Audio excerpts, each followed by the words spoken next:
always fight, never quit, do it right, play the game, win it life, have no shame, there's no time, feel the pain, live the grind, I could change, in my mind, pick a lane, commit and climb, the only way to win it life, I never miss that fact, taking big.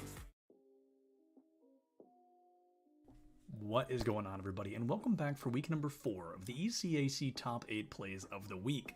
Now, at this point, you're probably realizing two things. One, that's right, I'm going to be with you all season long as we jump through the best moments of every week. And number 2, wow, Septilence really only wears one thing when he's not on the clock. And I can't even defend myself, it's a comfortable outfit. Anyway, without further ado, let's jump into week number 4 and see what these players brought to the table to beat out their opponents and be victorious. Wake Forest was already up a game, there were 4 minutes left on the clock, and they just couldn't find that first point to take the lead and put them up 2-0 in the series. But in a final moment of success, Malone clears it from one coast to another and finds an open goal, giving Wake Forest the lead once again. These Champ 3 and Champ 2 is doing. I mean, seriously, look at Malone making advantages for himself. Wow. And he will put Wake Forest on the map. This game number 5 could just go their way. I just want to say Malone just said, I'm going to show you what a Champ 3 can do. All right, buddy? On a control map in Overwatch, your team must capture 100% of a point to succeed. 99 just won't cut it. King Rock from Keene University was fully aware of that and didn't just find a Death Blossom. He found a full-blown Death Garden to keep his team alive. Sound barrier to go away as well, especially now that you have your own. It's going to be a little bit more breathing room. Doesn't look like the one. Okay, there we are. Now it's coming up big. This Reaper has bloomed. That was just gorgeous amount of patience coming. GVSU Blue found themselves up by 5 rounds, and it's always better to turn that 5 into a 6. It's incredible, however, that this team doesn't always need all 5. It can come down to just one player and how much they can really GVS do. An Illusion delivers with efficiency. 3 in a row.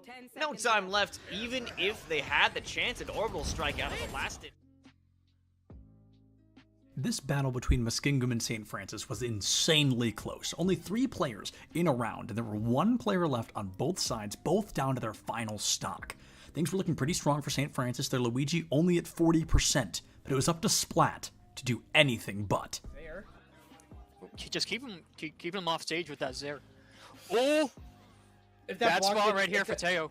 If that block didn't disappear, Oh, No way. Oh, just steps on the pressure plate.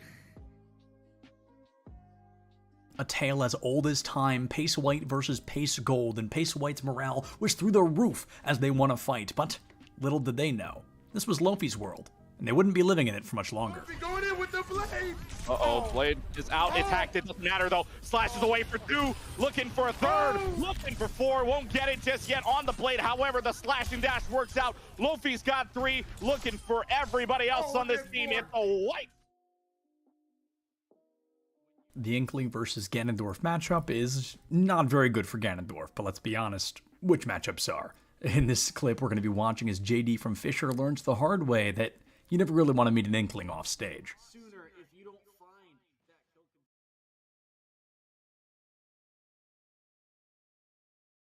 We're at the Collegiate Esports Commissioners Cup. Let's make some noise. Oh, and it's going to be... This corner judge is good for 1, 2, yeah, he needs more. And They're doing even more here. You gotta touch the point. Mr. College walks it in. Toy Boy is gonna drop knife him. right out front. Yeah, 3, 2, 1, running.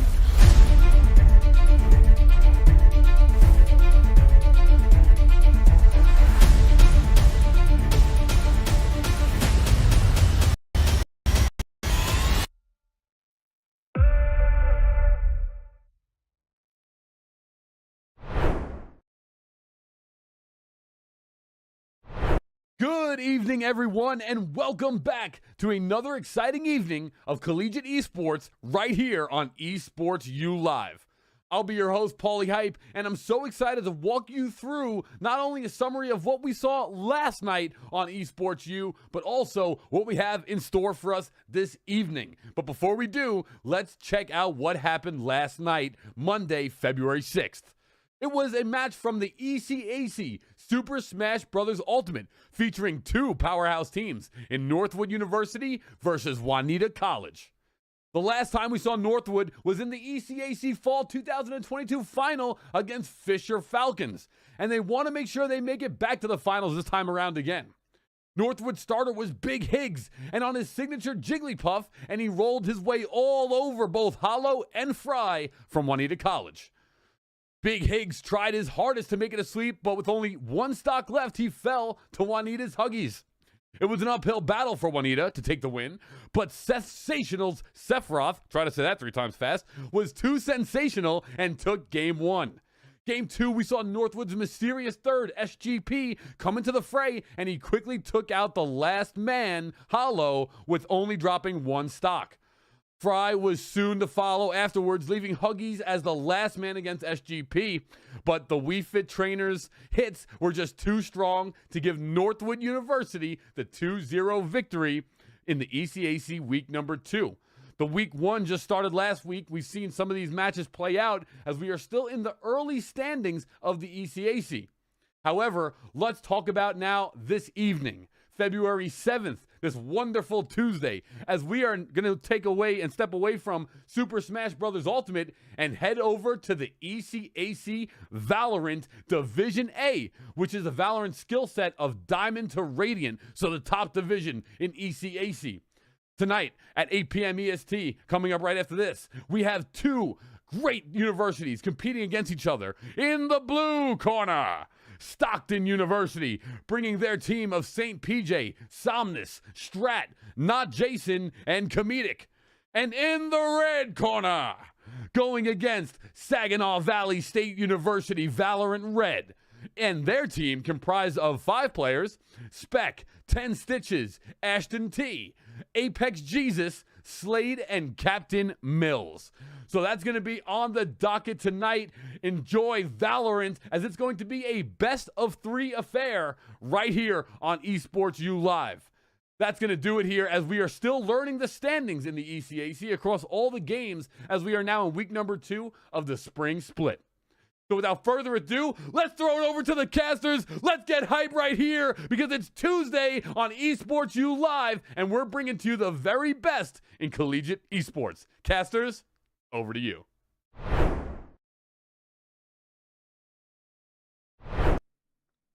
Ladies and gentlemen, welcome to the Esports U Network. We're here for an ECAC Week 2 of 8 matchup between Stockton University and Saginaw Valley State University. We're going to get you through it. I'm Catnator. That is Ash Cast. And we've got ourselves a new patch to look at. Ash, give us the deets. Well, the Stinger meta, it was alive and well, but now it is time to go, because it's now going to be $1,100 as far as credits go as the cost, and it's gotten that little nerf. If you guys want the specifics, I can go down the line on that. The damage fall off was increased. So now, previously it was 20 meters plus and you'd have damage fall off. Now it's 15 meters plus. So the 5-meter difference there, and a reduction in damage in general.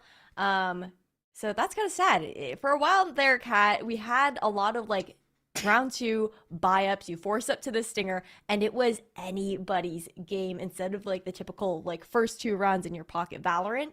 But looks like we're going back to that bread and butter. So unfortunate. The Stinger always good for one. It felt like the pros picked it up, and from there it was Stingerville for sure. Every eco you're seeing, a couple force buys, you get to see it come out. So I think this will be a good change for everybody involved. We'll see if it comes out today. In our regional, we got a couple too many Stinger kills, I'd like to say. So let's see if we can get things back to normal here in this 0-1 matchup. And we're going to look at where this one's going down. We've got some new maps that have worked into the map pool. Let's see if we get them in this map select.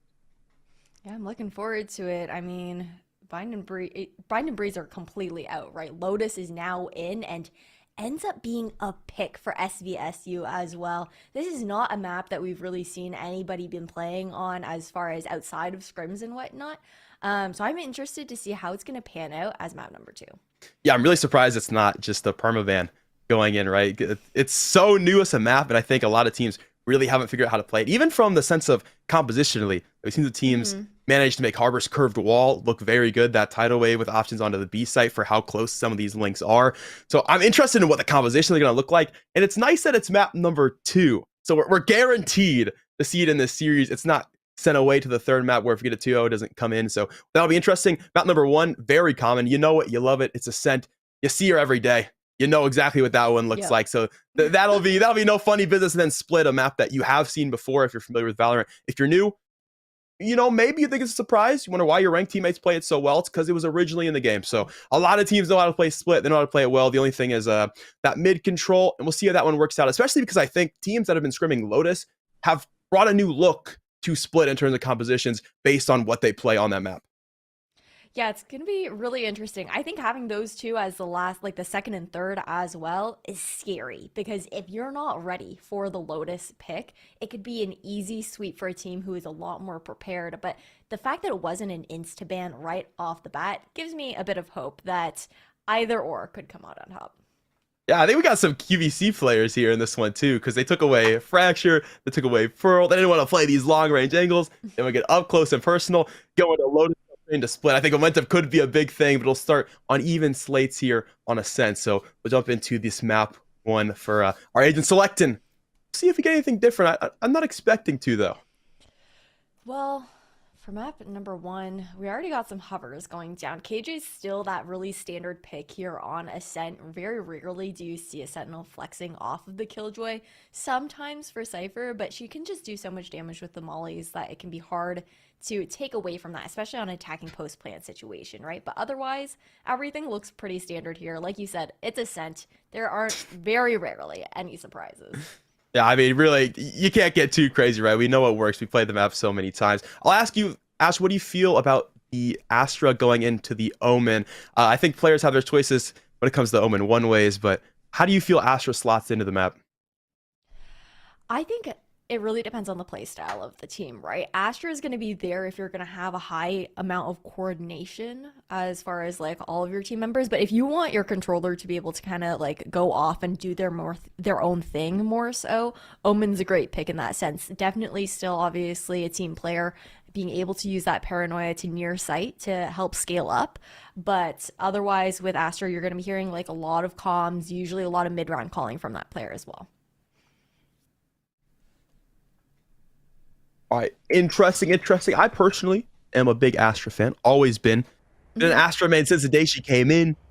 The day the controller nerfs came through, I still played Astra. I believed in her all the way through. So I like to see an Astra come out, but I do feel like the value is there, and I like your call as well for play styles. The early Killjoy setup going to the B site here defensively.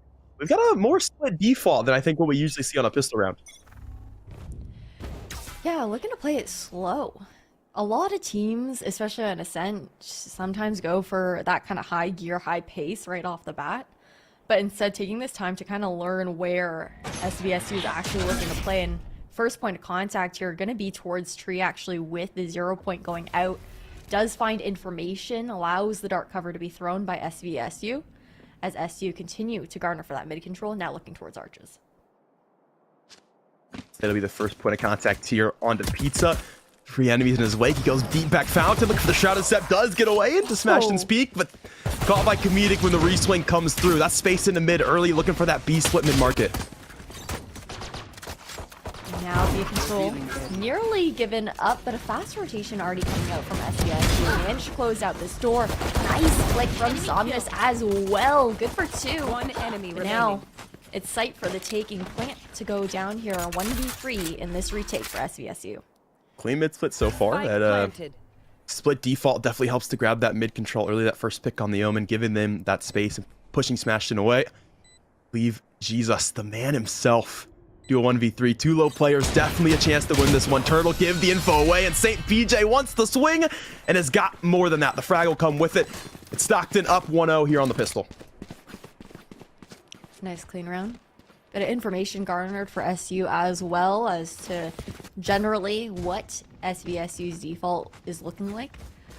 But going into now the eco round of SVSU, they're electing to play just one towards the B site, stack on a maybe even get aggressive with a Paranoia out from tree for the remaining 3 to push. But you've got Smashton all alone towards the P site, playing CT, so easily able to back off for the retake. So early info A has come through. This one's going to the B side. Smashton, of course, has that chance to get away, as mentioned. So early knife gonna come through lane to see nothing. Stockton know they've got the chance to take this one, and they'll do just that. Already the dash out's gonna come through. Site is theirs, and we'll see if SVSU can garner anything on the retake. Remember, it is their eco, so not looking for a ton here. A couple frags, they should be satisfied. Yeah, nice clean and easy plant. But what's nice about this is that even if SVSU can't close out the retake, are really nice positions here for exit frags. But first one to go down, Comedic now stuck here in logs. Better man than me. I'm swinging that for everything. Gonna find 2. Caught, though, by Main. Spec gonna take that one away. Unknown getting involved. Suddenly, this one looks doable for SVSU. They started to pull themselves together. They've got a couple weapons picked up off of what is this buying team. They want to work it up towards lane. Nanoswarm early, gonna clear out that position onto Jason. Now caught by the dark cover. Somnus with it all to do the front of sight. Has picked up one on the spec. Looking for additional frags. The Slades come around, and Unknown's found a right click. A 3K for the Killjoy. An anti-eco going awry. SVSU gonna take it. Omen doesn't want the defuse. Gonna give it to the Killjoy. Can't get the extra ult door, but they get the thrifty round, so we're all good. Huge thrifty round as well. I mean, are they going to go claim any weapons? No, definitely not. Just going to buy up. Celebrating it in person. I'm so confused. I don't know. They're taking a moment, you know, just grabbing a little bevy real quick. Going to get back for round 3. Don't worry about it. Hey, all good. I mean, sometimes you got to make the pop off. Slade gets the frag to let Unknown get there to the green box of sight, able to find the right click to finish that 3K, win the round. Yeah, could have upcycled the ult just a little bit, but the round win is what really matters. SVSU gonna have a massive advantage into this one. So much so they got the operator online, and Spec has found that first pick. Right off the bat here too, but it's an eco round here for SU, right? They don't have the bonus to carry over, and looking to creep towards tree. A big owl drone out, finds no information outside of B. Hey, listen, Ash, I've seen teams win eco rounds. That's true. We just saw one. Maybe a round, maybe a round ago. Stuck on the close angle, forced away by all the utility. Shot's gonna go awry through that nebula. So everything will work its way through Gardner right now. Sight's gonna be picked up. Plant will go down. Spec shots arrive, but Jesus will be there for 2 out of scaffold. So they've called the numbers here. Just 2 players left onto the site. It should be an easy peasy retake. Spec shot still not going to be found, but Jesus, the savior yet again. A 3K made. Water turned to wine, and a flawless anti-eco is the result.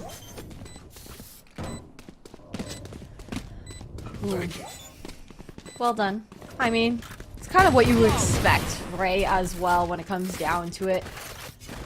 You have the weapons in hand. You don't want to lose that operator, but now SU, they're finally going to be able to have that full buy going into next. No ultimates online quite yet for the attacker side, but SU are going to have to worry about the win condition that is within Unknown Deftones lockdown. I blanked on the name of the ultimate for like 2 seconds there. So that's going to be huge. You're either going to want to take down the Killjoy right off the bat or somehow get her suppressed so that can't be thrown down to stall you out. Oh, see what that case ends up being. Early turret's gone for B main. No one will be there. No one will be there for the dart either. So CSU will feel it's clear at the moment. Everything is tile for Stockton. Pop flash out. They've just put the get forward. Somnus thinking about playing towards this archway side. CSU have 2 around, including the operator of Spec. Ooh.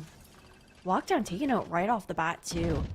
So no longer a win condition for SVSU that SU have to worry about. Operator still staring down the long angle there towards arches those. So that's going to have SU rotate all the way through spawn. Strat, the one to claim space here in A main, but with all the steps being made, the stars going down, you can already see that SVSU, they're positioning themselves more so for a retake. They are just got KO on the site. Colleen Vi gonna come through. Paranoia to give Jesus the opportunity, but nothing found. Beck will pick up an op shot before they get back behind the cover of the wall.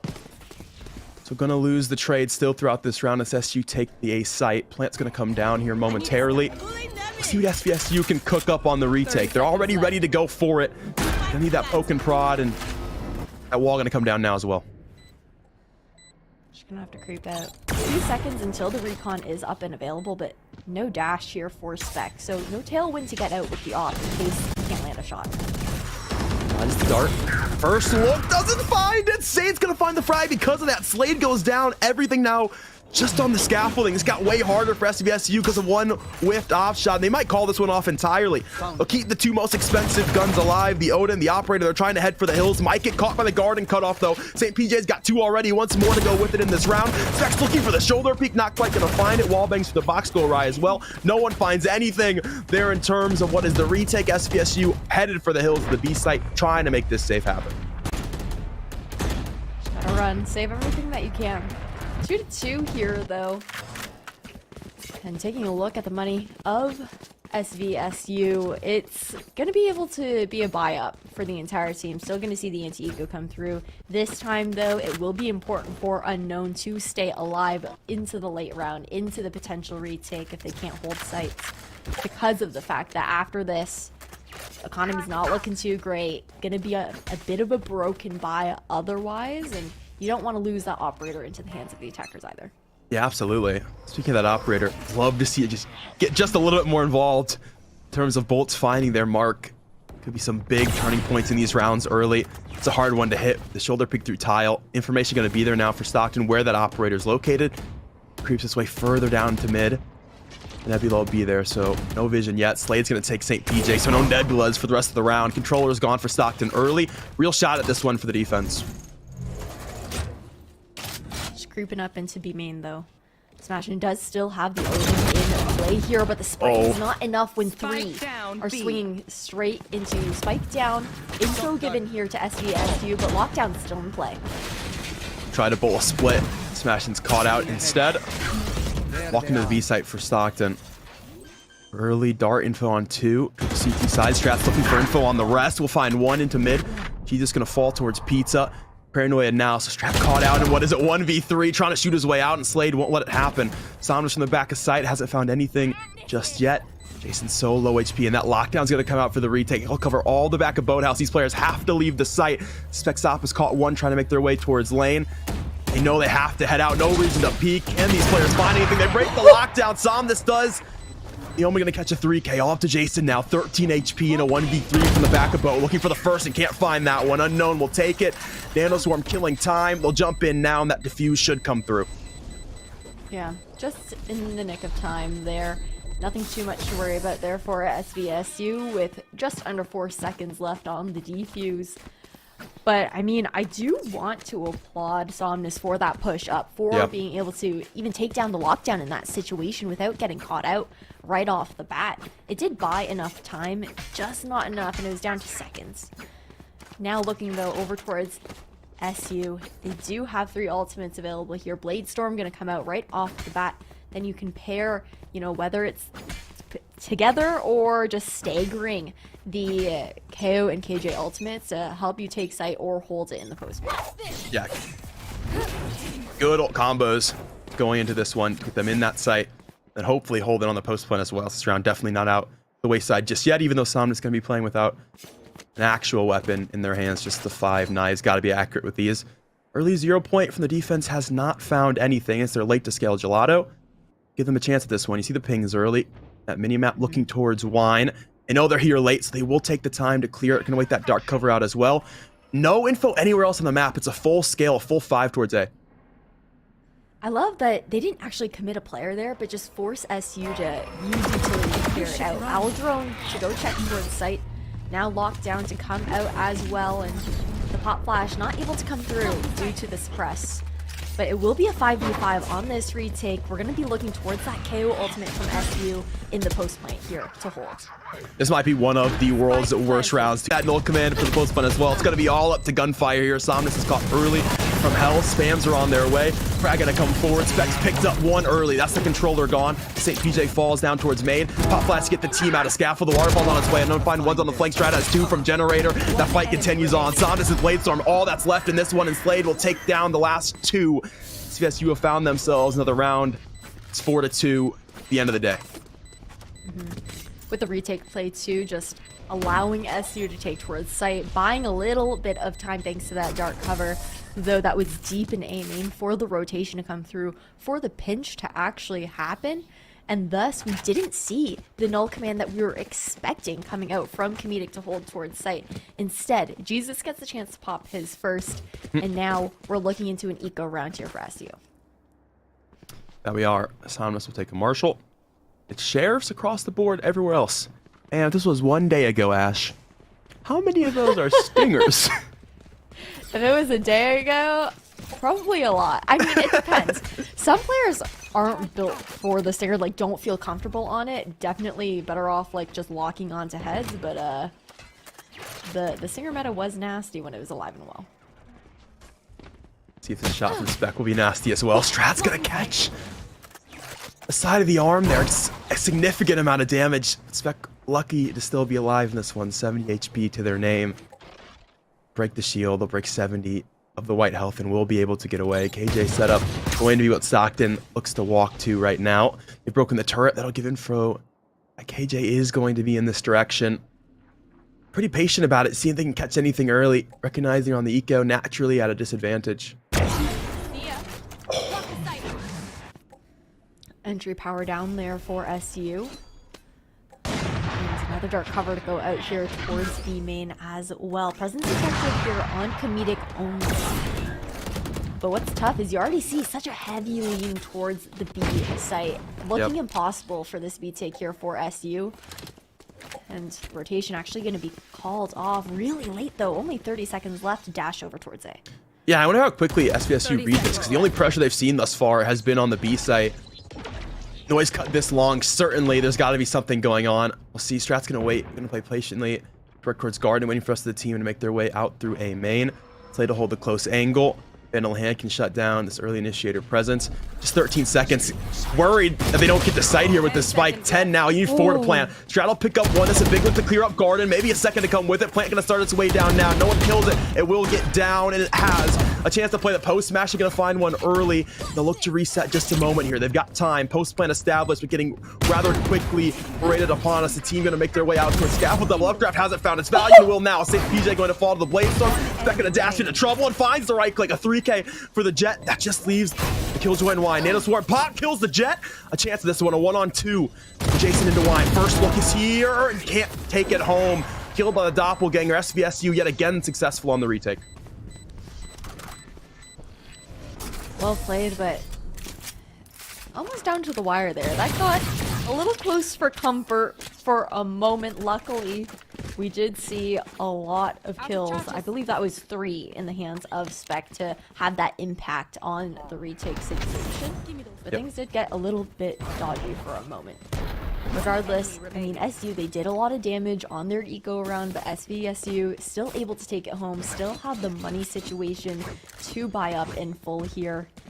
And Comedic still holding on to that null command that I'm hoping to see come out in this round as a huge win condition, and maybe Strat play the post plant with the Hunter's Fury.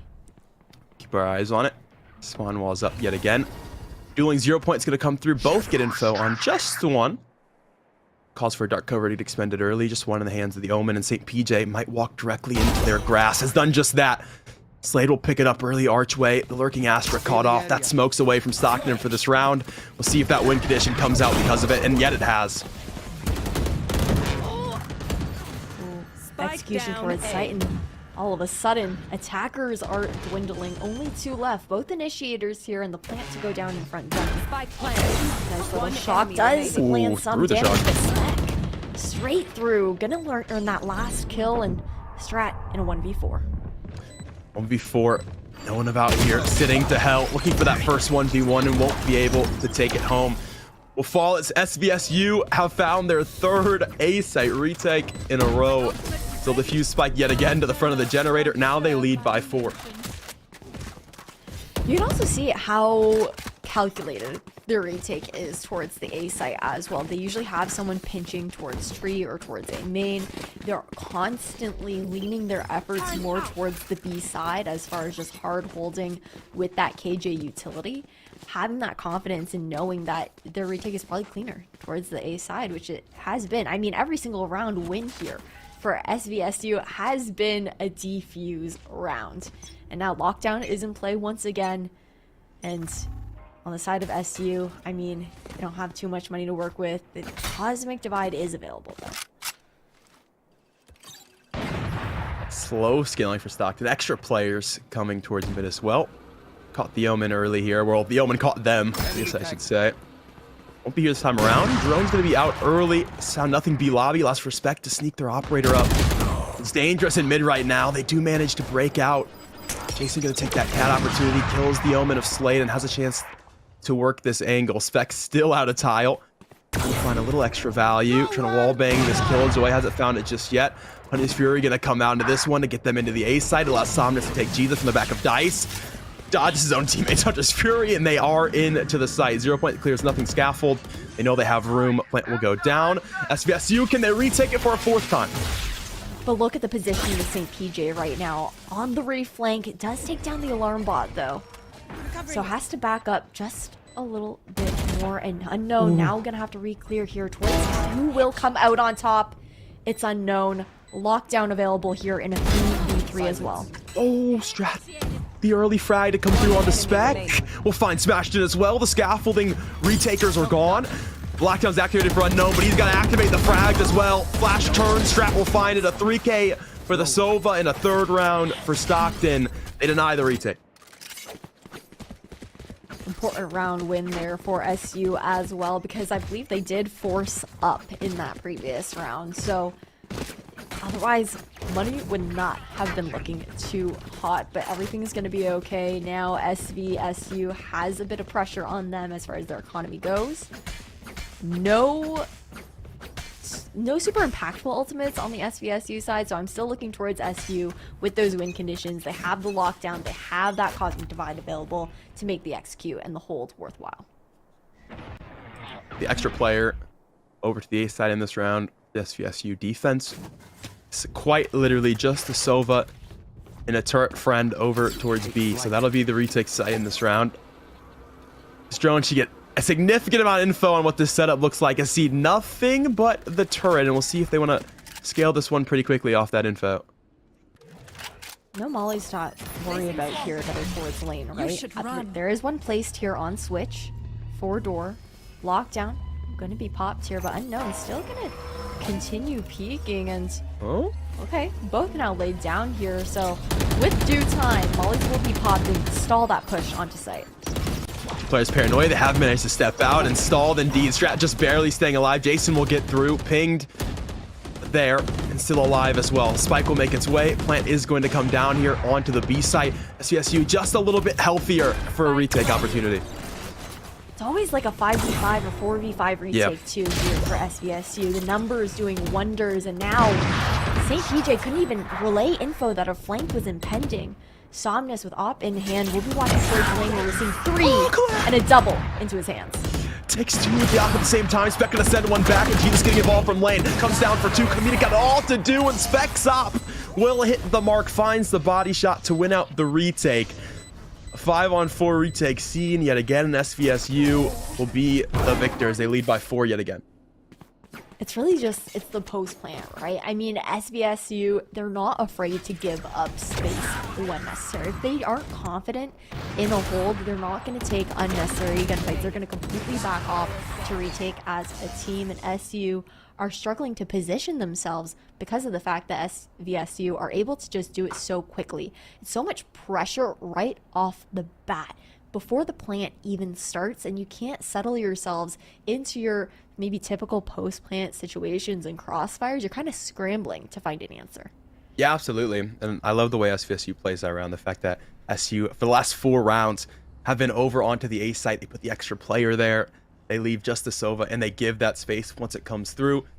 Recognize how much time Stockton is taking to actually scale off the initial drone. Allows for Unknown to get back into mid door. Throw the extra KJ utility, the paranoia from Slade as well, to come down to CT to stall that push as long as it was.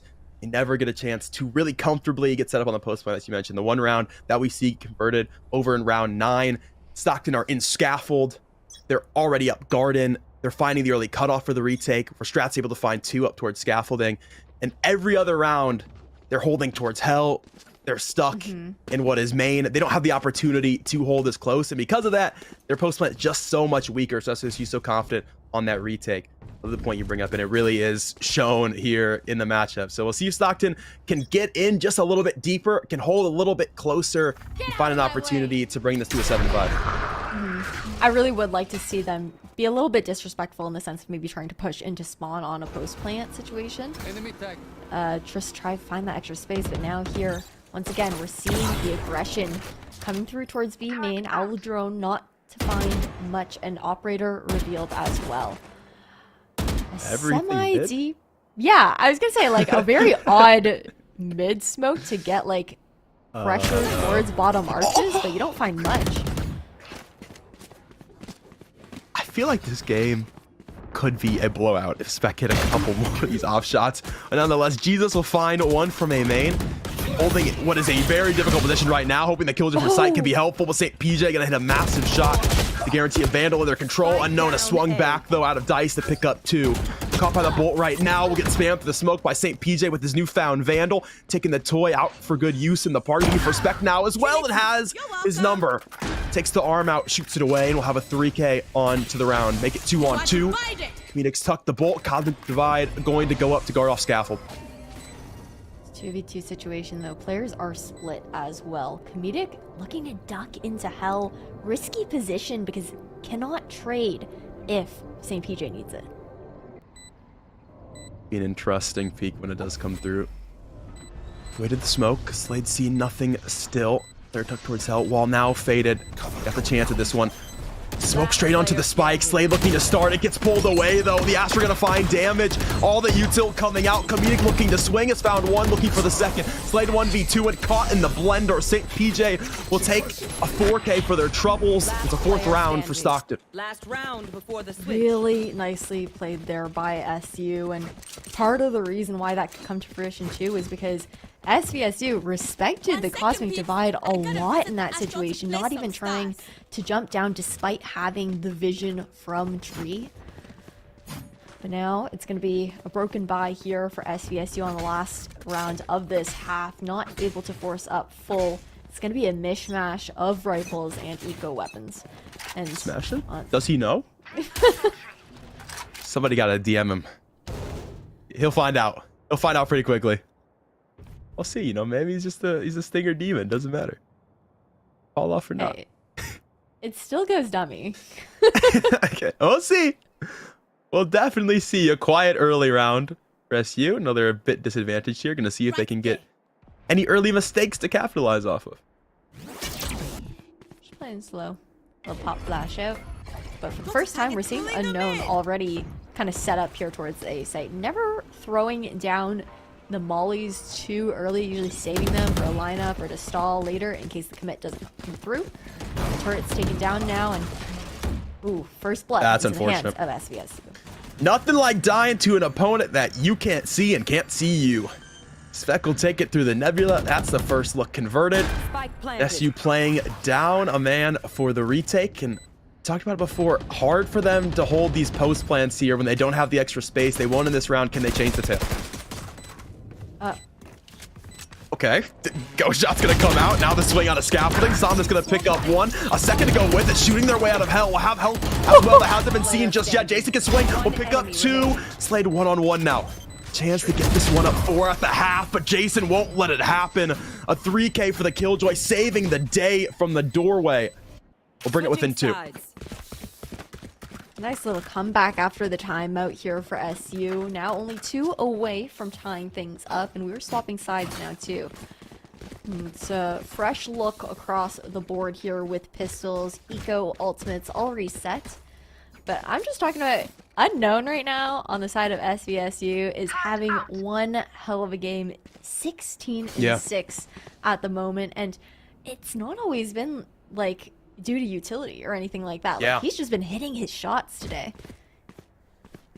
There's nothing like having a good Killjoy setup, but being able to do it all on the retake too. So early setups and then big retake frags. I mean, walking out with a ghost and 2 tapping against rifles is definitely something to behold. Early darts got Somnus all the way up mid, but Spec has a better shot. Looking for another to go with it, but fortunately can't have the cake and eat it too. Strat will take them down now into mid. It's going to be a firefight here. Awkward positioning. Strap from back of Fountain. And somehow, SVSU walk away with both frags. Smashing and Slade both going to take one. St. PJ with a dink and gets immediately dinked back the other way by who other than Unknown. A 1-on-4 this round about chalked. Interesting too, because SU on the attacking side, they were slow on their pistol defaults. But on defense, completely switching gears. They're going for that early mid control right off the bat. Now it's Jason. 1v4, still doable with 2 on SVSU being super low. But with that info given, everyone's going to swing. Recon has the info. Bit of wall banging going on. With the pistols, though, not as much damage as they'd hope. Gives Jason still a shot at this one. Turret broken now. A real confirm where these players are. Distracted by Turret. Jesus with the swing. And everyone gets involved for Sagwan Valley. They'll take the pistol. They lead now by 3. Do SU buy up here? Probably not with the meta shift going on, considering that you can't get the Stingers on board, but right off the bat, what's dangerous is if Spec goes down early and that Vandal becomes recoverable for SU on their defense. They're going to be looking towards SVSU playing together here. That's why you're seeing the 5-stack. They're not looking to take any risks in that kind of set. And I think they'll just go in hot and heavy. Yeah, this is looking like a classic contact execute. 0 points on, it's way high arc for it.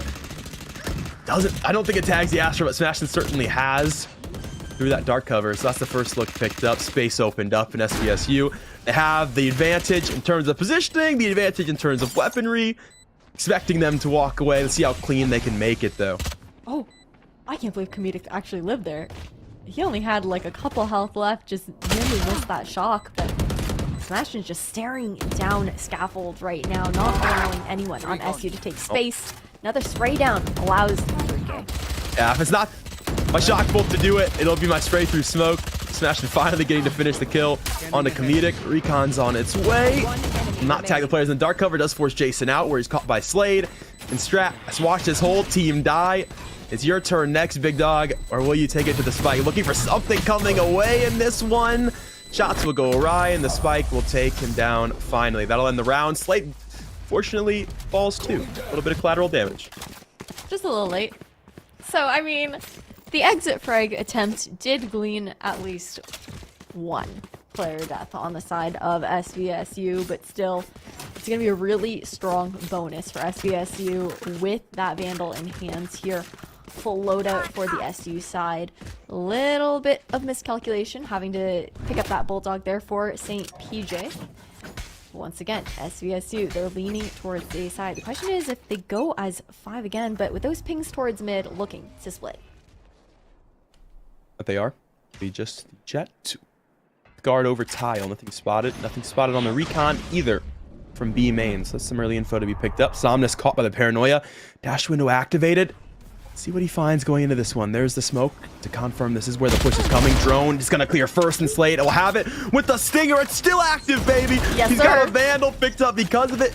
They've got room to work this split. SVSU still so patient on it. They haven't got the clear towards site just yet. Want to make sure they've got all their boxes checked. They will now work their way forward. The generator plants on its way. Door goes down.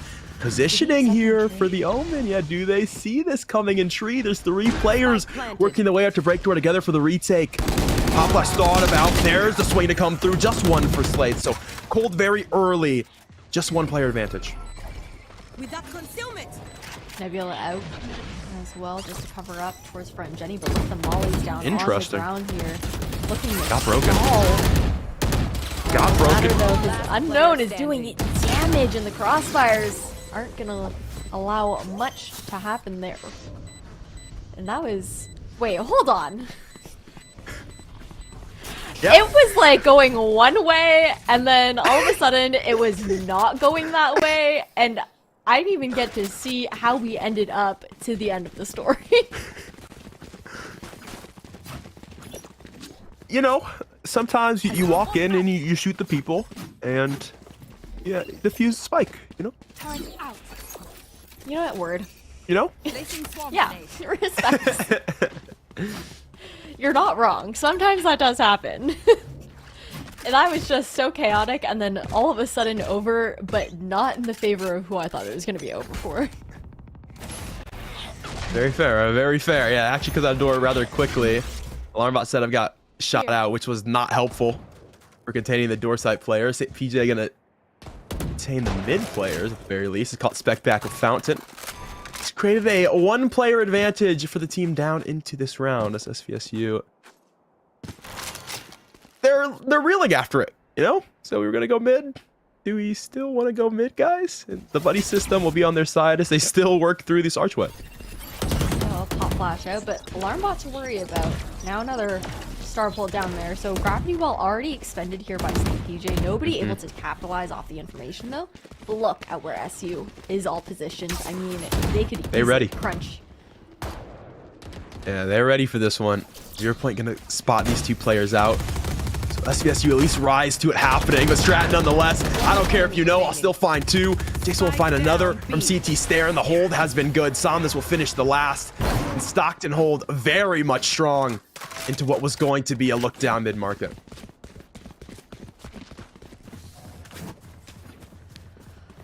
Nice positioning. Just playing really passive in that situation for SU to just allow... I mean, when you're sending 5 down arches in that kind of fashion, you have to get out fast. Yeah. Or you have to take time and have at least one person positioned somewhere else giving you information. Otherwise, the defenders are going to know exactly where you are. They're just going to wrap around you, and now we're going to see your standard push towards the B side, the look towards the mid, but the remainder of the team on SVSU will be in towards the main. Nice delay with the dark covers, with the shock darts as well, but the dash onto site alone untradeable.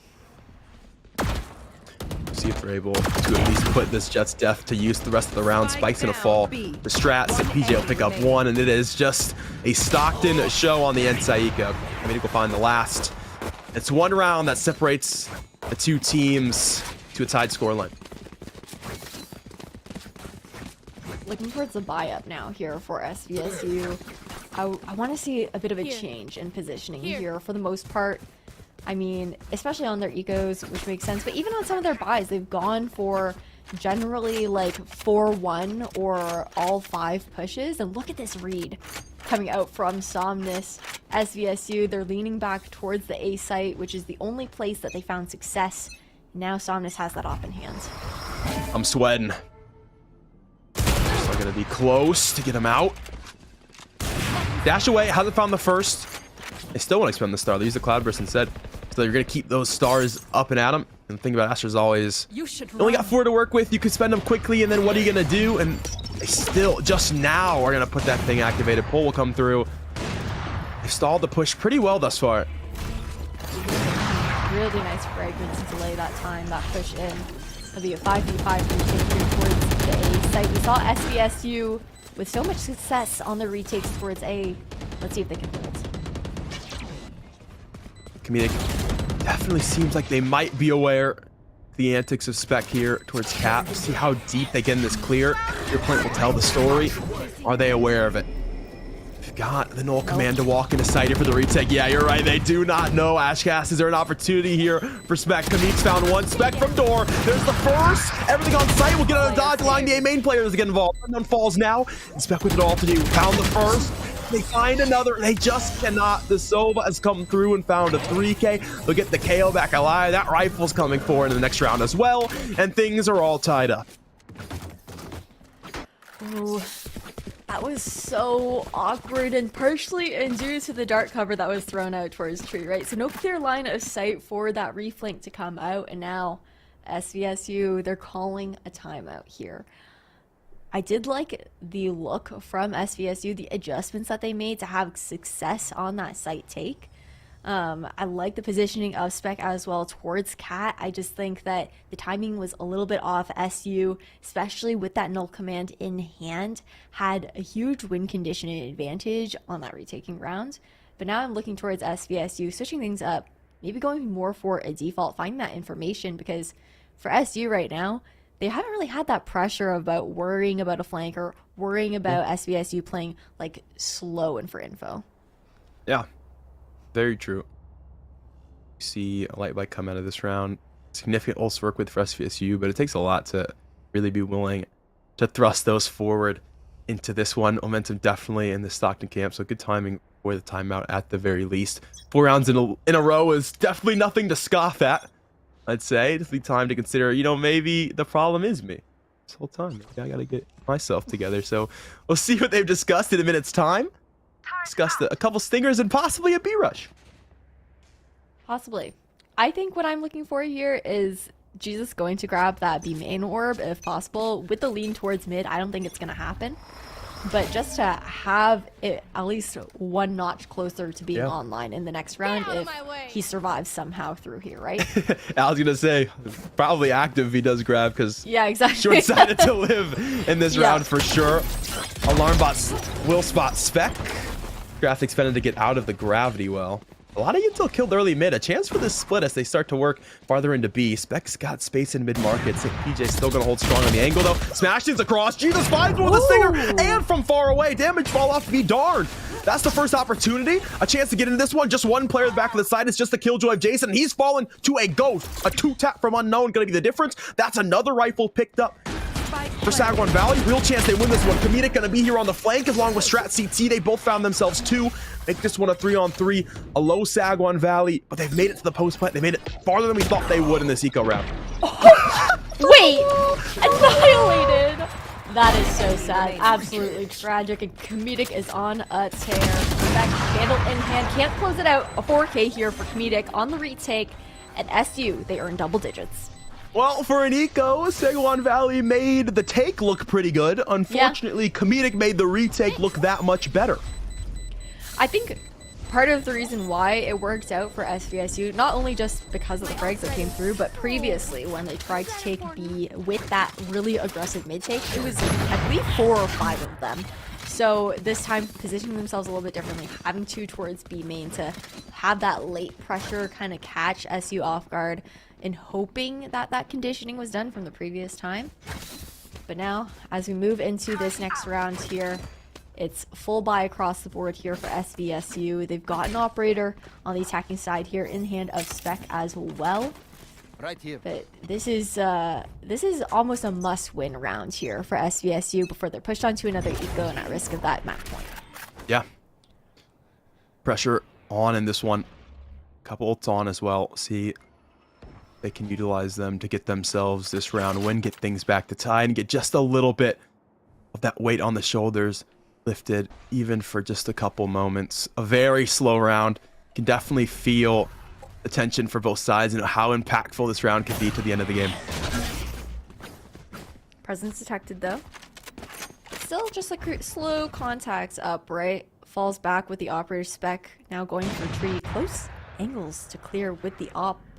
Tailwind is here. Manages to find one. Okay. First blood into the hands of SVSU as they rotate towards mid, but B door was closed.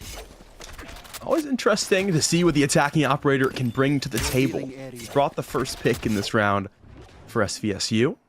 See where they go from there. They've broken drone mid. That gives indication that that is going to be where the op is right now, but that's about 10-15 seconds ago in the round.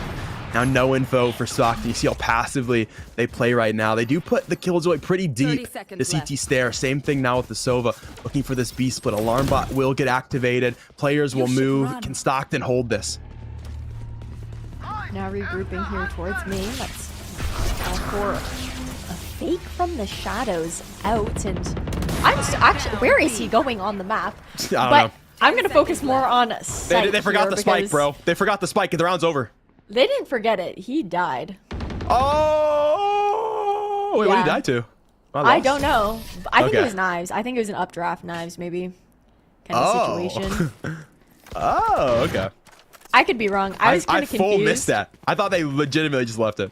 I'm not gonna lie. I was full on watching Omen dance around the map, and I was like, he can't ult in this many places. Where is this man going? That's what was going on in my brain right there.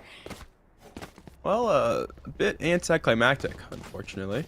SVSU a choice to make now. Do we stare overtime in the face and fall by next round? Or do we buy what we can in this round, and if we lose this one, the game's probably over? It's a tough call to make, but sounds like, or looks like, they're deciding to make their bed and lay in it. There will be that full buy up, a big risk if this round isn't secured here for SVSU. And for one of the first times ever, we're seeing like a proper default coming out from SVSU's side. Regrouping here now towards A main, but they've got the Astra utility waiting. Comedic has the fragment in hand to stall out if needed as well. And Dark cover is being laid down for a late reflank towards mid on the Omen. A little jumpy, Stockton defense. Astra util already gone, fragment's gone too. Well, command's gonna come through on this A site. Still no scale for SVSU just yet, but they have waited all the utility, so it should be pretty much walk in, unless St. PJ has something to say about it. Does. Gonna pick up one spec of trade back. Still from Generator though is the Astra to find a second. Gonna shut down the KO and the Jet. A three-piece now for St. PJ, wanting to get this game wrapped up. Gonna swing out for a fourth, and we'll have it. A chance at the ace as Slade's come through. Cat, he's looking for it all. Shut down, though, by Slade. He'll play Spoiler. Shot and step away from Strat. Now gotta find the frag back in and can't quite do so. It'll be the trade from the Sova and match point for Stockton University. Match point. Match point, 3 rounds for SVSU to bring it back. Swapping sides here, SVSU were only able to secure the first 2, pistol and their anti-eco. Since rifles have come into play, since the op has come out, SU's holds and retakes have been really difficult for SVSU to get through. And now we're going back to that typical 4-1 split. You've got Smashton up here towards Cat. As I say that, Spike actually travels over, so 2-3, still looking for heavy mid neutral. Saguan Valley have bought 3 Bulldogs, but does the roster have that dog in them to keep this game alive? Early alarm bot, information is going to be there. St. PJ has to back away, though, because a fragment grenade will land at his feet. They've gotten into mid-market, but now they have to get out of mid-market. The second task on its way. Gravity Well going to stall for quite a bit of time. Stockton is here. They are ready to go. Saguan Valley have to shoot their way out of this one. It's going to be a lot of gunfights and so much pressure. Question is can the reflect come in at time? It's not going to come out, though. And Smashton, with the Hunter's Fury, manages to whittle down the defense, but Jason's still hiding. No. And Spike in his hands now. No, not like this. Jason Rath, so long. Boathouse has picked up 1. Can he find the last 3 to close out map number 1 here of Ascent? Shockbolt will not find him. All 3 players looking to swing simultaneously, and Spec will take the lower angle, crouches under the crosshair and finds the frag. SVSU have taken themselves another round. They've brought it within 2. A nice momentum booster there too, right? I mean, to stop the bleeding finally after SU had garnered 7 rounds in a row for themselves. Buy up able to come through as well for SVSU's hands, but still 2 rounds to go. You have to continue on with that momentum to take it all the way into overtime. And on the sides of SU, I mean, they have 2 perfect ults there for a combination on the retake. You've got that Cosmic Divide. You've got that lockdown. If SU, they play for the retake in this situation, all should be set in place.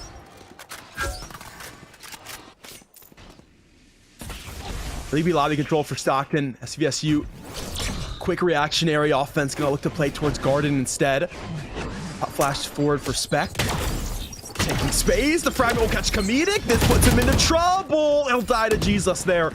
It's an opening to the A site.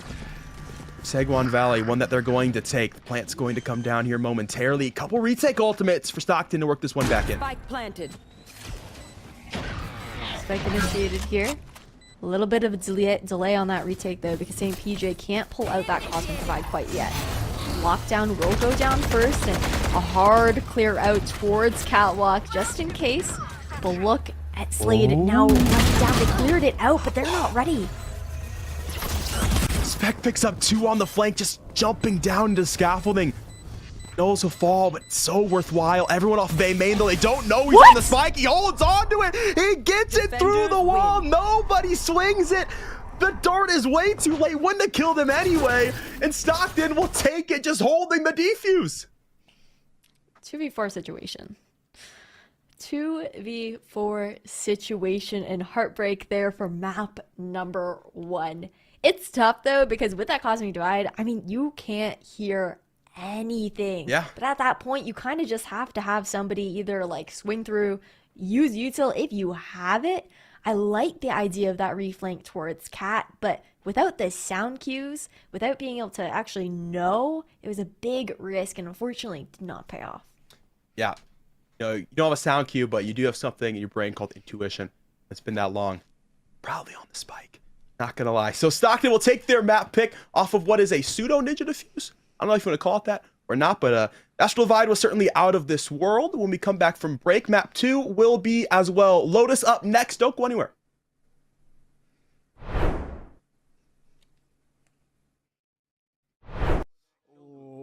Off stage like that. That bomb angle is so good today. Yeah, that bomb angle was beautiful. Week 4 of ECAC Rocket League was absolutely insane. CMU and FC were tied up 0-0, but it was Gand who told FC they shall not pass game number 2. Side of FC, they've only got one player for a moment there. They're trying to recollect, they're trying to reposition, but how do you position around a pinpoint accurate shot like this? Gand goes crossbar down for the first goal. Adams in reverse, backed the defense off with that. Whenever I'm on the mic for Valorant, you'll often hear the line, check your corners, repeated over and over and over again. And even with me not on the mic to tell them, I have a feeling this team may have learned that lesson. Nah, he's got to take the shot. Take it. Oh yeah, just sounds of teammates running on through and come on, dive! The 4K on a completely unaware trio. And it's 11-0 right now. And those are the top 8 moments we thought deserved just a little bit more time in the spotlight of week number 4 here at ECAC. Thank you all so much for watching. If you're interested in what ECAC has going on, we got something happening nearly every day of the week. So check us out right here. Editor, it's a challenge for you. Wink, wink. And folks, this has been all from me. Thank you all so much for watching. Enjoy this, and we've got plenty of weeks down the line. Can't wait to see what comes of them.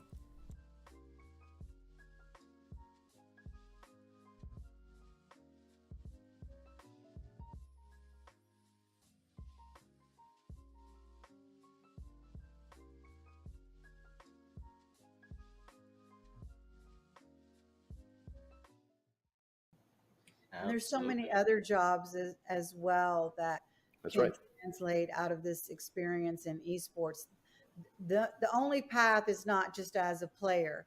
I think all of us are representative of jobs in esports, but it mirrors traditional sports in pretty much the same way. You've got, broadcasters, you've got production people, you've got marketing and sales, and now NIL and things like that. But really, esports is kind of a great accelerator for a lot of new businesses that are coming up in the metaverse and Web3, and there's a lot of new technology that is going to be needed. And so these STEM students that are also esports athletes are really the future workforce and leaders of tomorrow. And us, as well as all of our brand partners that we work with, really recognize this.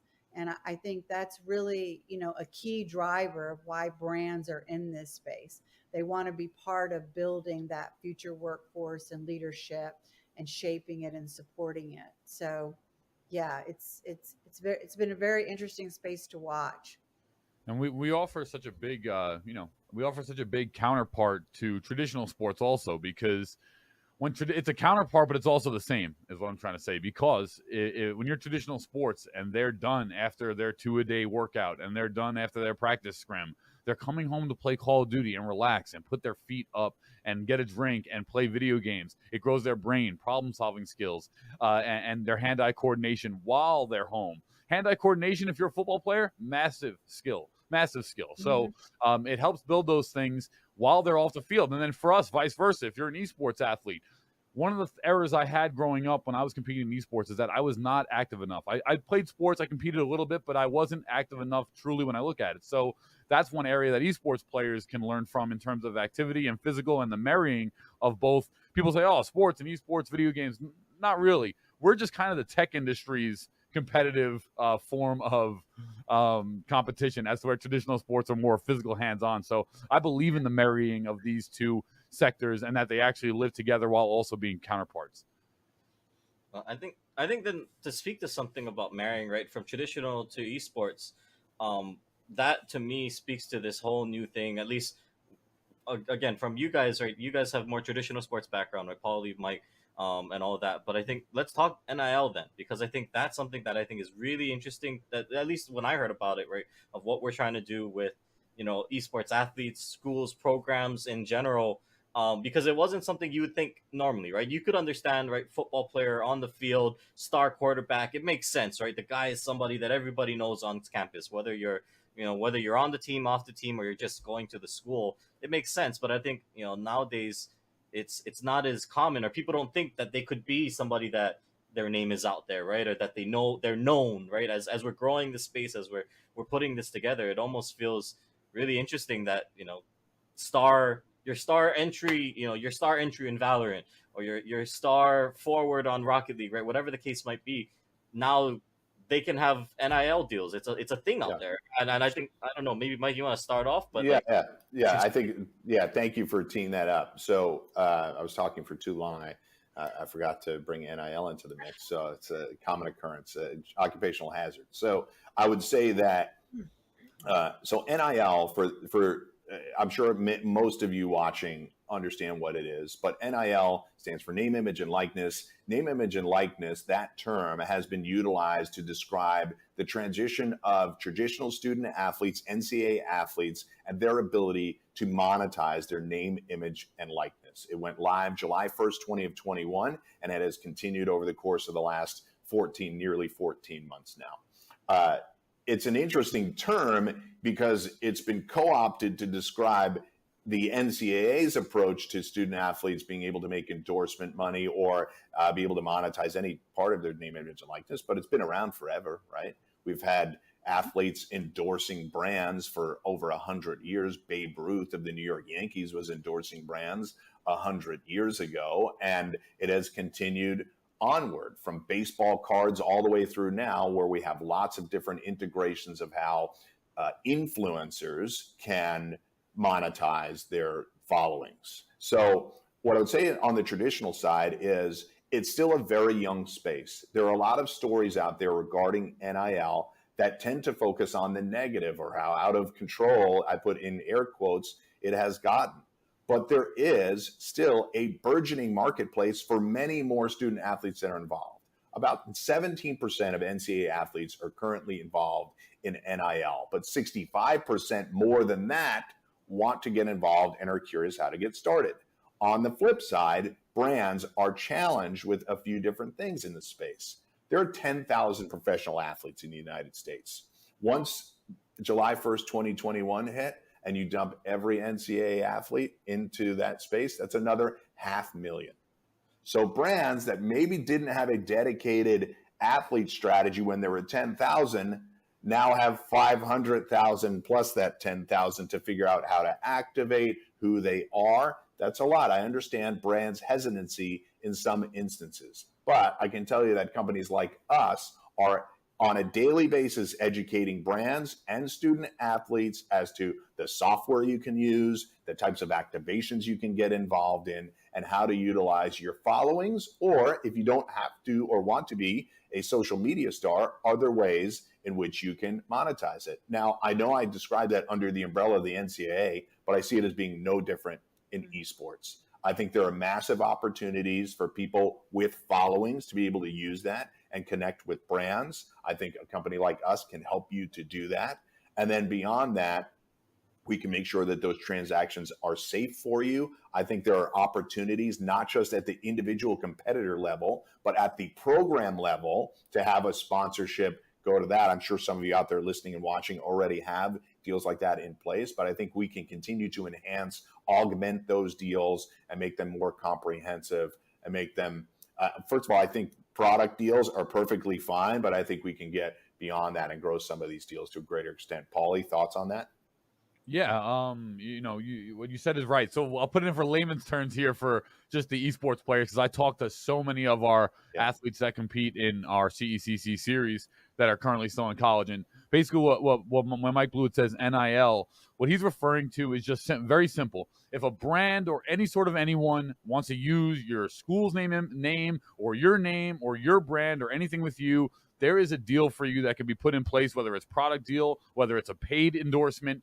You can, whether you're a macro influencer or whether you're a micro influencer, you can be paid for your services. So most of the people, when I talk to them, most of the, I won't say people, college athletes, they are, intimidated by the word. They don't really know what it means. They've never done anything with it before. And that's what it means. Any single time a brand or anyone at all wants to use your name or do a deal with you or do some sort of activation with you or your school, that's basically what the layman's terms, the NIL meaning comes from. And it's evolving in this space. There are so many brands that want to associate with micro and macro influencers and just get people involved with their products or their services. So all of you, collegiate athletes out there that are competing in esports, not only are we trying to broker.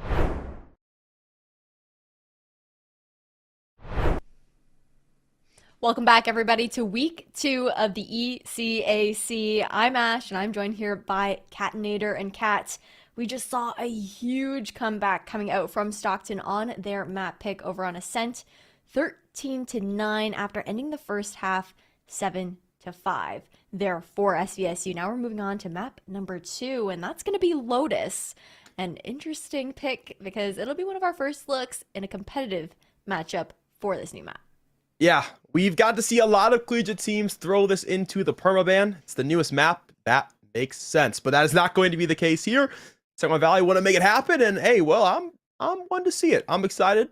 I'm interested, and I'm curious what the compositions are going to look like. I think there's a lot of options on Lotus. We talked about this like 3 seconds ago before we got live on the cameras. Is what we think we're going to see. Now, before we jump into Agent Select, let's take a second, to run our comps in. Now, I want to steal off of you, so you have to go first. You have to. Okay, you know what? Yeah. I'll go first because I'll be the original one then.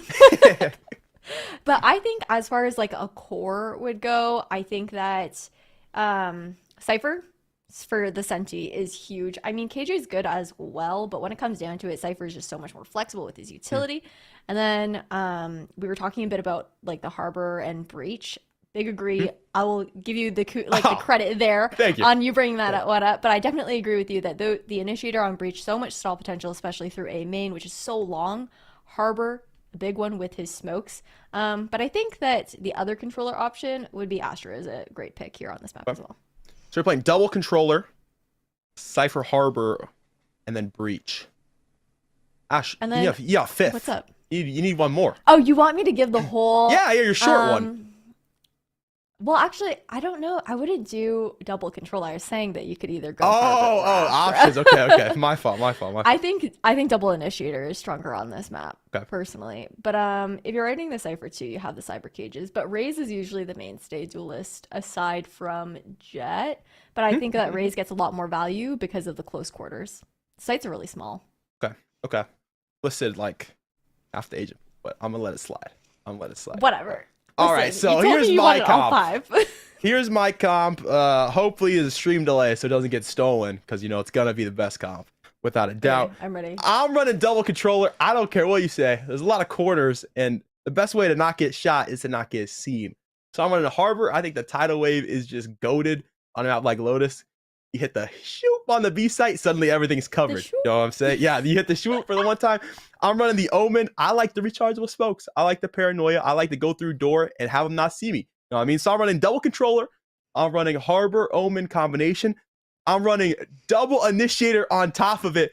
I don't care what you say. It works. It's going to look good. The Breach, of course. The Breach is actually crazy potential on this map because the flash hits basically everything, and there's so many walls, and you're throwing the flashpoint through the wall, so it just works. Ult covers basically the whole site as well.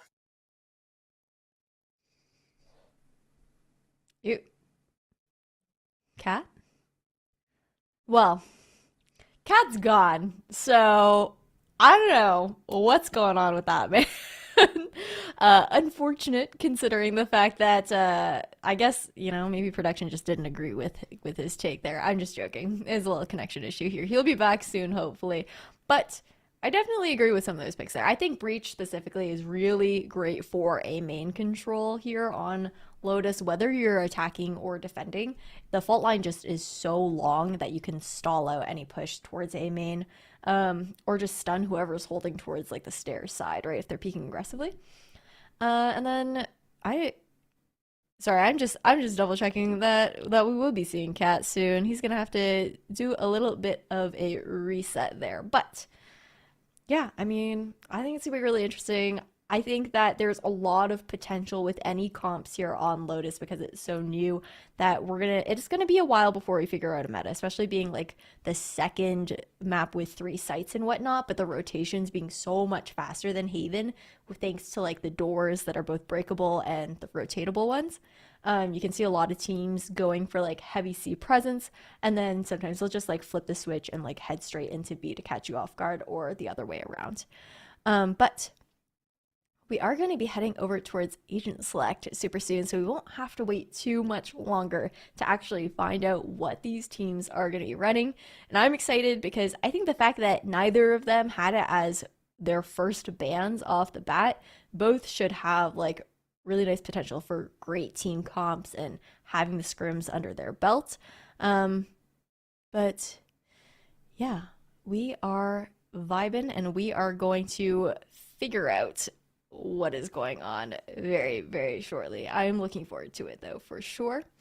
But yeah, I'm stalling at this point. I gotta be real with you guys, and I appreciate you all also just throwing me a bit of a boon here as we are waiting for Cat to reconnect. But Agent Select is finally impending, and we've got Cat's little react face up here to help me out. But right off the bat, we're gonna see Stockton University. They've got their hovers already down pat. You've got that harbor pick that we were talking about previously. I love Strat being on that raise as well. I think that as far as duelist goes, Jet obviously always has great entry power. She's such a flexible duelist, but with all the close quarters, I think that the paint shells just have so much potential as far as being able to dole out damage, the showstopper as well as blast packing in and whatnot. And then you've got the KJ picks. I think that even though I said Cypher was a bit of a stronger pick purely because of the amount of reach that he can have and the flexibility in moving around, but those mollies also do so much to stall, and most typically you'll see those KJs playing towards C and B side, the left side of the map, allowing the rest of their team, especially with initiator utility, to grab that info over towards A, because on C site you can only enter from one part, so you can just lock down that choke point. And if you want to be a little bit more spread out instead of just like solo holding C, throw down an alarm bot or a turret there towards B for that extra coverage. But we'll see how both of these teams like to play it out. I personally haven't seen any A site holds for a KJ that I've been a big fan of, but we also have this lovely cinematic that eSports has put together as far as checking out this map, which is absolutely stunning. This is probably my favorite map as far as like visuals go within Valorant, because the artists just put so much effort into the landscaping. It's just gorgeous, and I'm really excited to see, I don't know, just gameplay on this map as well. Get some more views, get some more really cool free cams, and we're just about ready to hop in. And off the bat, we're seeing that solo hold with the KJ towards C site from SU off, and a really fast rotation off a default being pulled over from SVSU towards C. Welcome back, Cat. Was my take that bad? Was my comp that bad, Ash? I got straight DDoS by Twitch chat. They hated it that much? I totally don't have a hot Come to on. DDoS you. I don't know what you're talking No, about. see, that's actually crazy behavior. SVSU trying to DDoS their way into the C side. They've done so pretty effectively. Denied all of SU early, as we'll try to find their way back into this one. Their own tidal wave works against them, quite ironically. Early flash to come in for this retake. Pawn has information on Unknown, who's stuck in the corner trying to rat a bit. It's been caught by the swing. Slade will catch 2 off camera, though, to keep the advantage in their favor. SVSU a 4-on-2 for the post. Both players will walk their way towards the back end of Dune. Nothing found on the peak. Now the top of sight. Gonna look to tap this spike and get a couple players out. Slade is caught. The head is caught the frag. A 3K looking for the 4th. Can't find anyone that can Kassam this, who stays alive. Looking to get this thing to half. Put your head on the ground. They still get you through the wall. Spec will take it home. SVSU take the pistol 1-0. It's so hard to retake on C as the defenders. I mean, unless you have some sort of numbers advantage to fall back on, if you're caught in a 1v, anything more than a 1v1 situation, basically, if it's planted on that default spot, you're kind of screwed from all angles. You know, wall bangable, everything, nothing to hide from. But now SVSU, they've got this buy up. They're looking towards the default once again, find that information. Meanwhile, on the SU side, you can see the fault line's already primed and ready there for a long to delay as SU looking to get aggressive towards Rebel.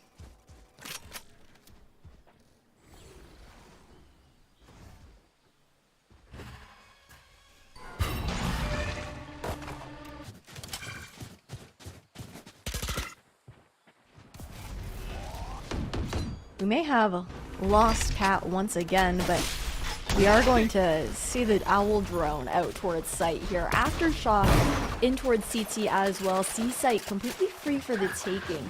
SU instead playing that retake. Already the flank to come in, but unknown. Waiting for it. Shuts down right off the bat. Now just gotta play the post plant here.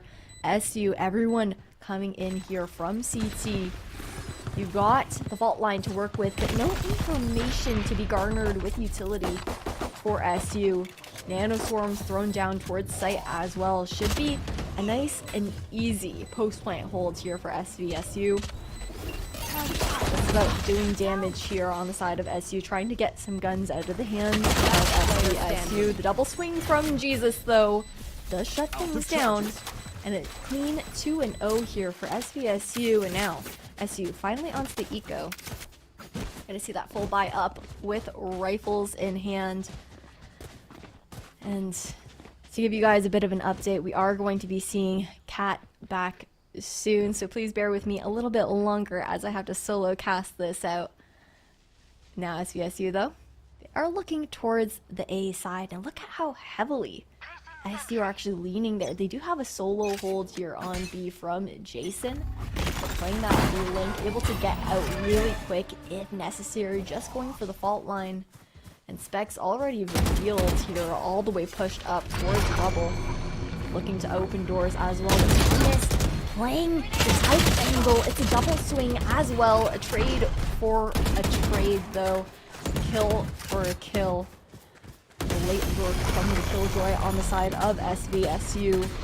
Is looking towards B as Sebastian tries to continue to push through door here. Blast packs to delay. And all of a sudden though, Spike all alone, having to tuck into that smoke, and unknown able to get the drop on the lurk. But do we see a rotation being called, or is SVSU just gonna still continue to commit onto A? Scaled up so far, so much information given. Spike initiated. And welcome back, Cat, just in time. Dude, thank you so much. This is actually crazy. Shot for the retake. Currently on overlook, nothing spotted. SVSU disciplined enough for the post plant not to give anything. Cascade gonna cover off the door angle. SVSU will sit behind the wall of water. Slade looking to step forward, is found one, traded quickly by Strat. Continuation of the retake, staying a chance to find a double. We'll find it. Just left for unknown. A one-on-one, a chance to make this retake. Down a man, look winnable. Nanoswarm pop behind, looking for the contact on the fight and won't find it. A 3K has been had for unknown in a third round in a row for SVSU.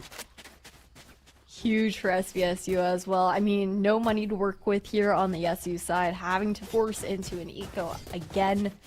And you've got that lockdown now available for the next rifling round. As long as things don't go awry here, but SU, even with, I mean, that was the buy round, so I can't really say too much there. But it's tough. I mean, SU, they're having a hard time. They lost out a lot of weapons, and now looking to get super aggressive here towards A, farther than they had previously. Why the knife out? Yeah, that's unfortunate. She's just gonna find one off camera, so SVSU gonna find momentum out of Dune. Gonna go towards this C site. KJ setup gonna cover all the back to site ramp options. She'll look to swing now. Beautiful camera. Encompass this shorty frag that could be on its way. Oh, so close, but not quite. Jesus takes the backside right away. SVSU looking to confidently win another round. Just playing the aftershots here for Jason. Potential to stall out that plant. Might be a little too late though, and it does get secured and no one to fall because of it. Still 3v5 on this retake for us. Confident post plant hold here. Two players gonna walk up through this feeling. Haunt's been tucked. Spec will hold the corner. Tucks a flash, but caught by the shotguns. Strat's Bucky gonna take him away. That's a Vandal picked up. This retake could still be doable. Everybody tucked towards the dune. Bolt's got info on Strat top of sight. Spam's on its way. The firing squad making sure the spike can't get caught in the corner of sight. Jesus will take a third. Jason 2 back with the Sheriff. Looking for more with the Vandal, but Slade will find the last 2. It's 4 in a row for Seguan Valley. This has got to feel good for SVSU, especially how Ascent closed off with that just running comeback from Stockton. You would think that, okay, some teams might get mentally drained after that. You know, their endurance dwindles a little bit, the mental dwindles a little bit, but SVSU, they're holding it together. This is also their map pick, and I feel like it's showing in this situation how confident they are on this map with the 4-0 here. SU, they need to get around in now. Base shell broken. Or expended, I should say. Kind of breaks itself. It's a grenade.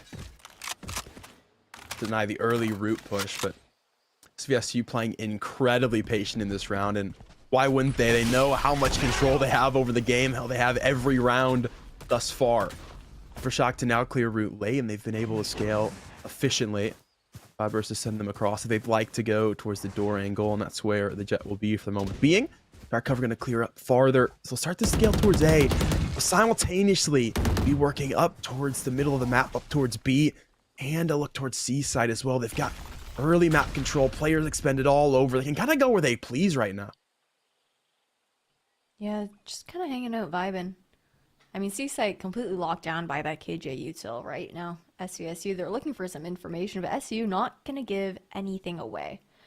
What does worry me a little bit are the solo plays here towards the A site. I mean, if someone does push through door, Somnus is in a one-and-done angle, would have to rely on that frag. 30 seconds left. Luckily for SU, it's not going to be the way it goes. Instead, we're going to see the Harbor ultimate coming out right off the bat here towards B. Now, Rolling Thunder out for that A take. Spec got caught up in it. Yeah, caught up and then caught by Strat afterwards. Showstopper might grab another AoE, but the shrouded step from Slade will get out of dodge, will get out of danger. Not for much longer, though. The Ray's finally going to finish that one, and the spike will get puppy guarded by everybody on Stockton's roster. Unknown will see the exit frags are in their future. They have the money for the rebuy if they want to look for the opportunity, but won't swing too far out of this one. So Vandal will come out the round, but Stockton will walk away the victor. Like I mentioned, that was a really important round for Stockton to win, right? I mean, their money wasn't looking so great. If they lose that out, they continue on in that back and forth, like can't buy, gotta save, can buy, not winning the round situation where you're going back and forth. But this adds that extra cushion that Stockton needed. Getting that first round on the board here, and then SVSU. I mean, Stockton's been making the rounds expensive. Despite the 4-round lead, they weren't able to actually buy up in full in this coming one, instead having to save, or half buy at the very least. Half buy at the least, and scale towards C in the full for Seguan Valley into this round. KJ setup remains unchanged up here towards C. Spec has gone up over it, or not quite, doesn't land on the box, so we'll catch the alarm bot, we'll catch a bit of damage as well. Nano Swarm, just a couple chips. Community gonna chip away at Jesus. That's the first frag converted for the defense. A second now picked up for St. PJ, guarding that ramp angle. Smashing gonna fall. 2 on the flank, so time runs short. Seguin Valley don't know about it just yet. They've got a flank of their own. The Omen onto the B site. We'll see if he can find its value as they try to play away now, straight into the jaws of Somnus and Strat. They found the first one. Slade's gonna get one on the flank where Somnus takes their other teammate away. It's a 1-on-4. It's a Stinger in hand, or a Vandal now. Not much more to be expected out of this round. Yeah, you can hear the steps as well. Shot fired towards door, though, does give that information, but 30 situation, left. Slade.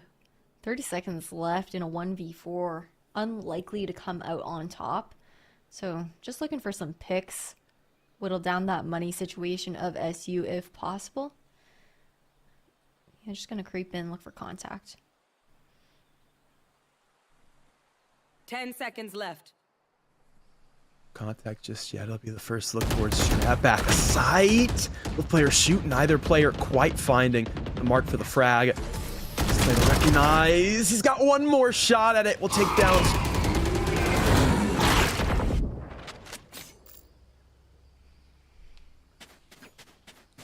Rifle survives into the next round, though, at the very least.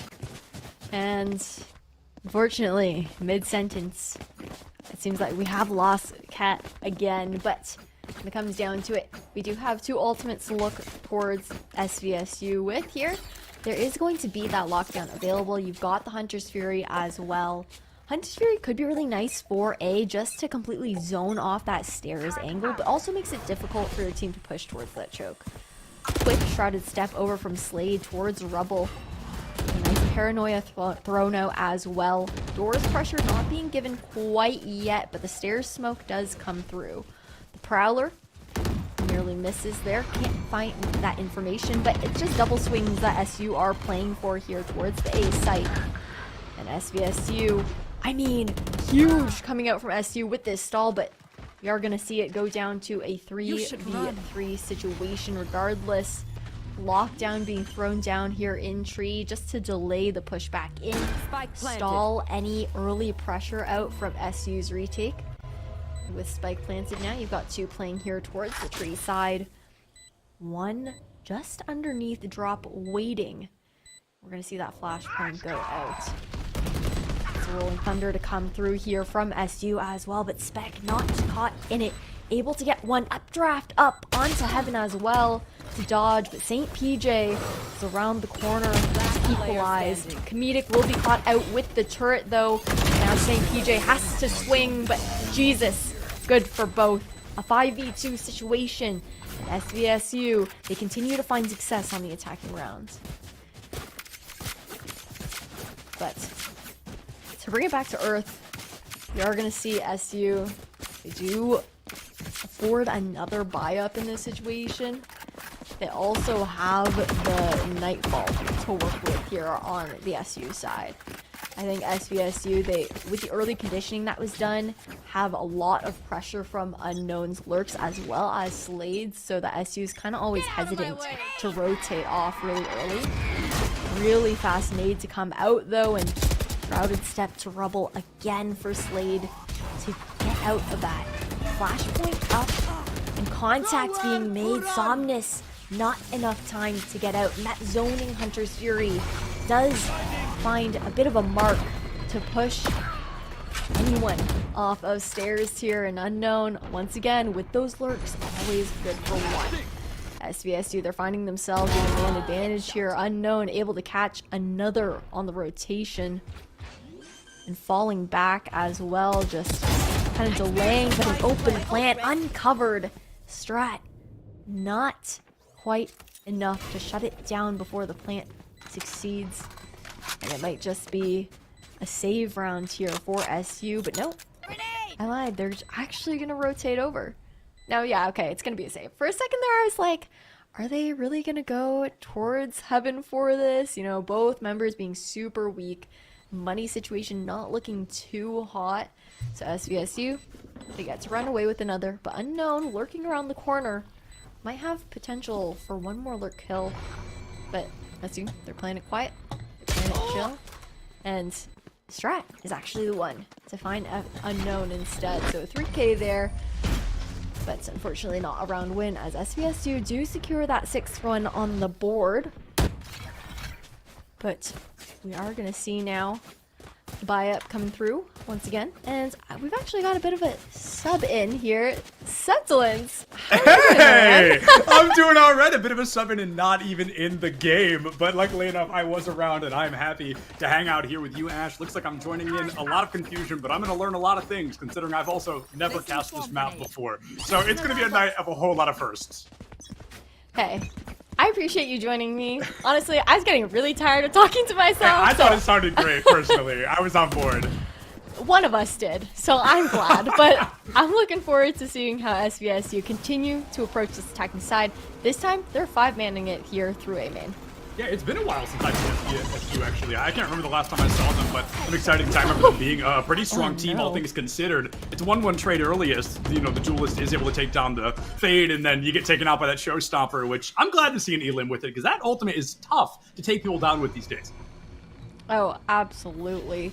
But already stalled out right off the bat, right? You know, you get shut down, your entry's gone, and you don't have that lurking presence that Unknown has been for SVSU in previous rounds. Instead, all regrouped here towards the A side, but that conditioning's already done. Look at how hesitant SU are to move over. They're playing so far back, worried about Unknown. Now door broken here, and they move over towards the B side. I think it makes a lot of sense to have this hesitance due to the fact that Breach is on the opposing side, and he really makes it difficult to get through a lot of approaches. We saw the fault line come out, almost caught them even when they were waiting. So to be fearful of that overextension, I'm sure, as you mentioned, the conditioning has been set. The corner checking, no. The timing diff doesn't happen. We saw the gun. Comedic, unfortunately, just couldn't recognize it in time, and Slade gets one for free.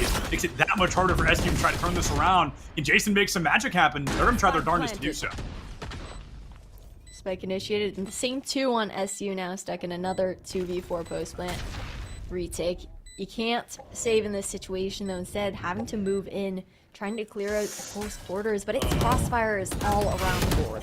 Oh no, you get caught out. Unknown knows exactly where you are, and Mantle Storm makes it that much harder to defuse. Here's a fault line. Here's some bullets from Smashton, and here's probably the end of the round as poor Jason is running out of cooldowns pretty darn quickly. Unknown finds the headshot, puts the 7th round on the board for SVSU, guaranteeing them at least a 1-round advantage going into the second half. But considering how dominant the few rounds I've seen have been, I think we're going a lot higher than 7. Okay, the thing is, though, what you missed out on was map number 1.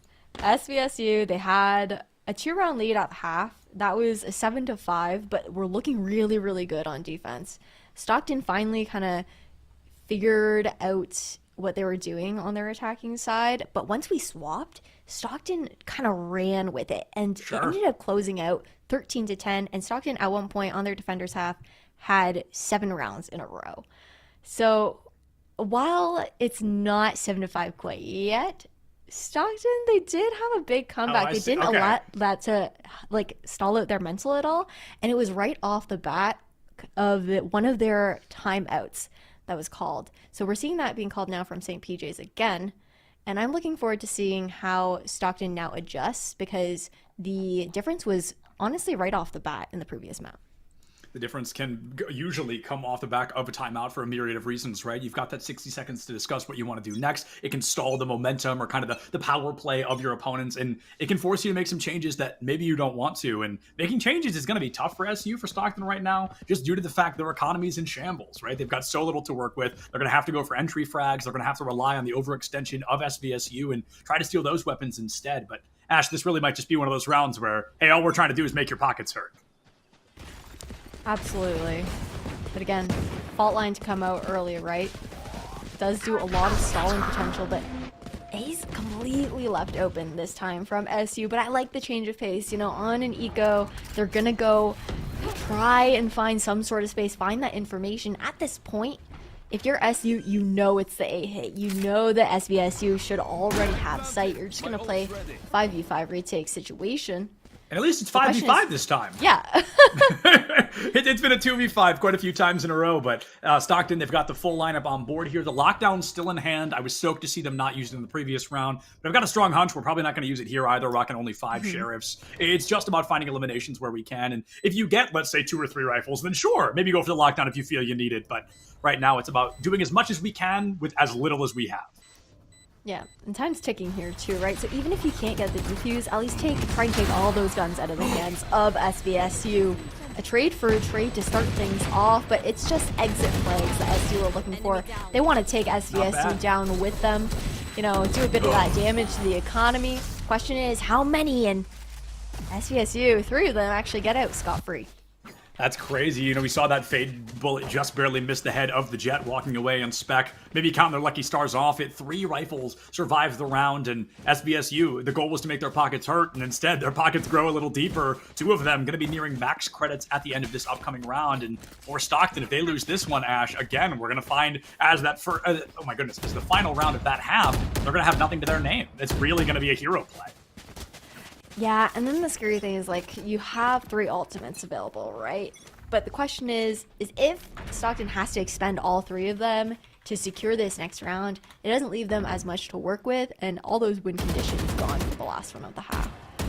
Presence already being shown early here by Slade towards the B side. Always being held super passive for the most part. Jason's always towards that A-Link situation. But this time it's going to be Spec breaking the door. Cloudburst as well, just to cover, put that additional pressure. As Spec actually chooses to walk away from it, but that's a sticky situation because now your back's completely open. You're just lucky SU's not looking. Yeah, I was just thinking that same thing. Like, you destroy the door, and then you turn your back to the door. It's like, hold on. Somebody could be right behind you. You didn't check anything. You just put the cloud burst down, and there's a lot of luck on the side of Spec here that they're not willing to roll through. And speaking of rolling, it's the Rolling Thunder clearing an FTA site. Unbeknownst to them, nobody was there to be caught by it. But I like the confirmations. I like the safety picks we're seeing here of getting the intel on as many people as we can. Comedic up on the high ground, holding a tight angle, puts the turret out to fight as well, but it's Strat off screen who finds that first elim onto Slade. For a second, it's a double attempt here toward the B side as well. Strat having a field day, takes down Unknown as well, and Stockton, for the first time since I've arrived, have a very solid numbers advantage and a great chance of possibly being able to win this round. Last player standing. A lot of it is due to the Harbor ultimate that we saw come out as well, right? But just nice, really nice utility plays, playing together here for SU. I think a big change that was a factor there was Comedic setting up towards the A for the first time. Sure, a lot of the util got shut out early, but at the same time, it allowed the other members of Stockton to kind of play around the map.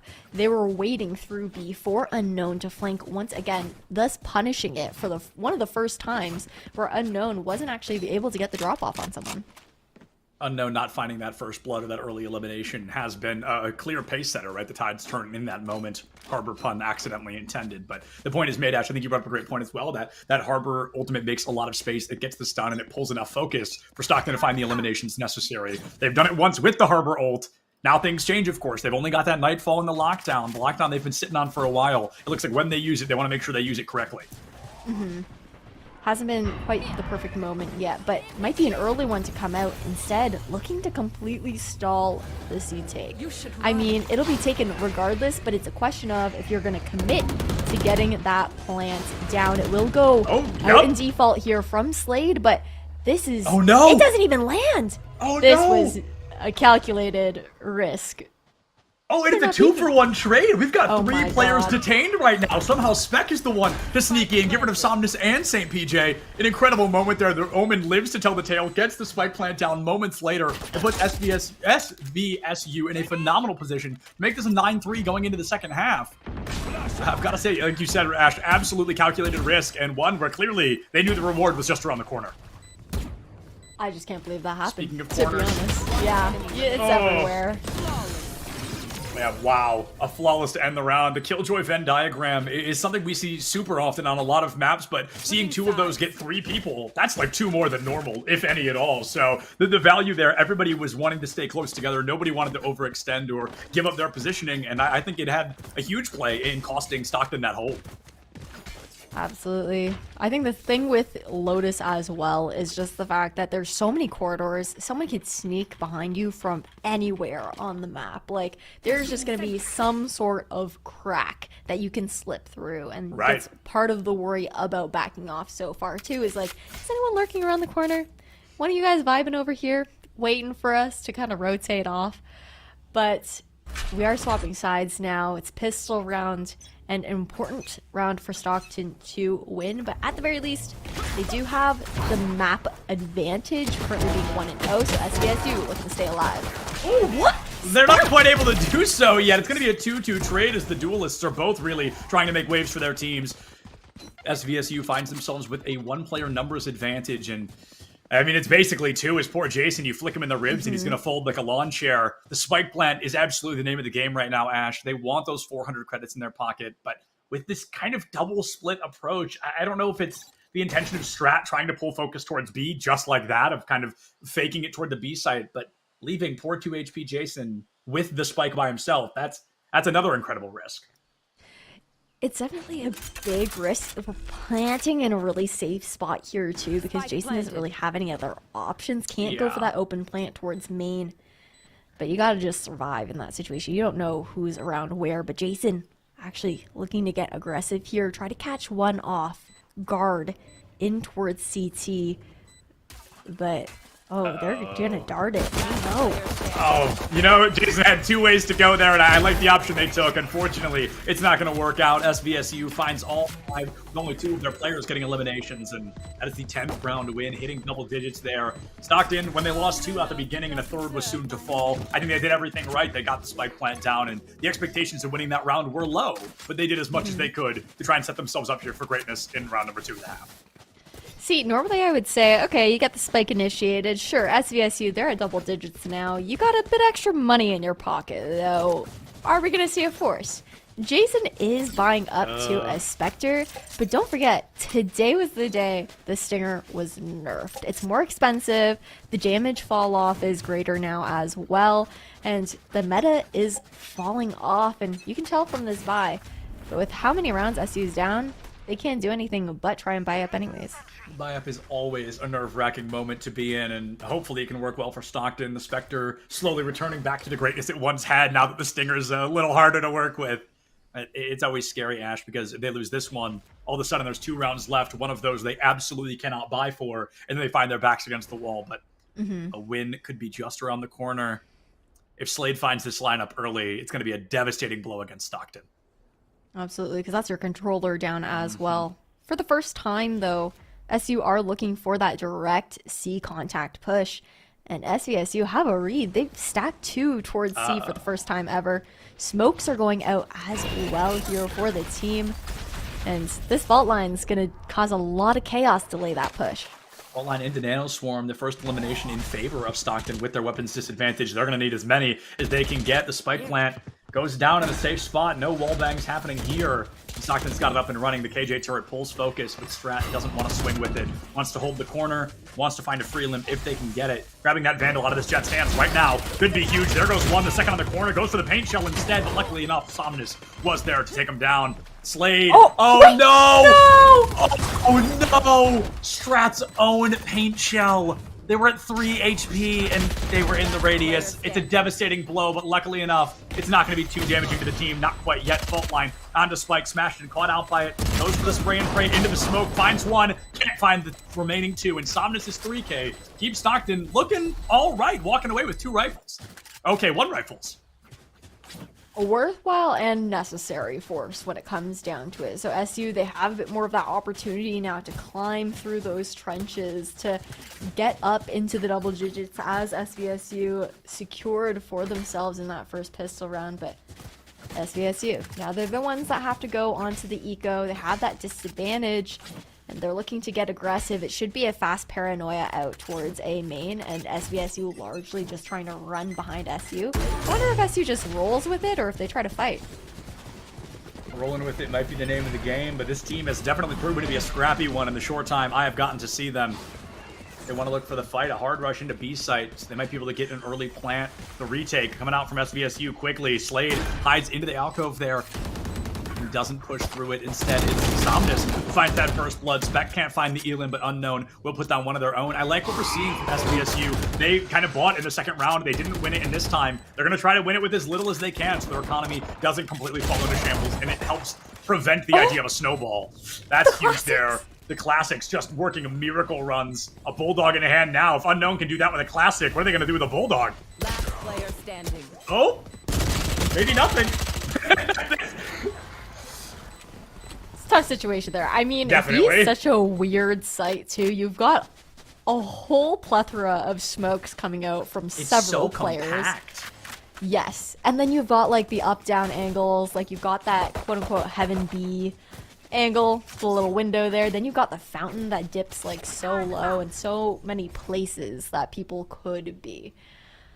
But nice for SU to secure the round in the end. It got a little too close for comfort there. Definitely. SVSU were fueling themselves on the pistols, but rifles back in hands for everybody.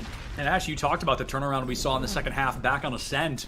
Possibly a same story to be told here. That is 3 rounds in a row, I believe, for Stockton, and they're thanking their lucky stars off the back of it, or perhaps only 2, my apologies. SVSU, they've got double the lead. They've got complete rifles on board. I saw an Odin in the mix as well. Bomb Buddy taken out by that Aftershock, and the B site has a strong, dominant defense playing on it. I'd love to see Stockton rotate around, possibly towards the A or the C.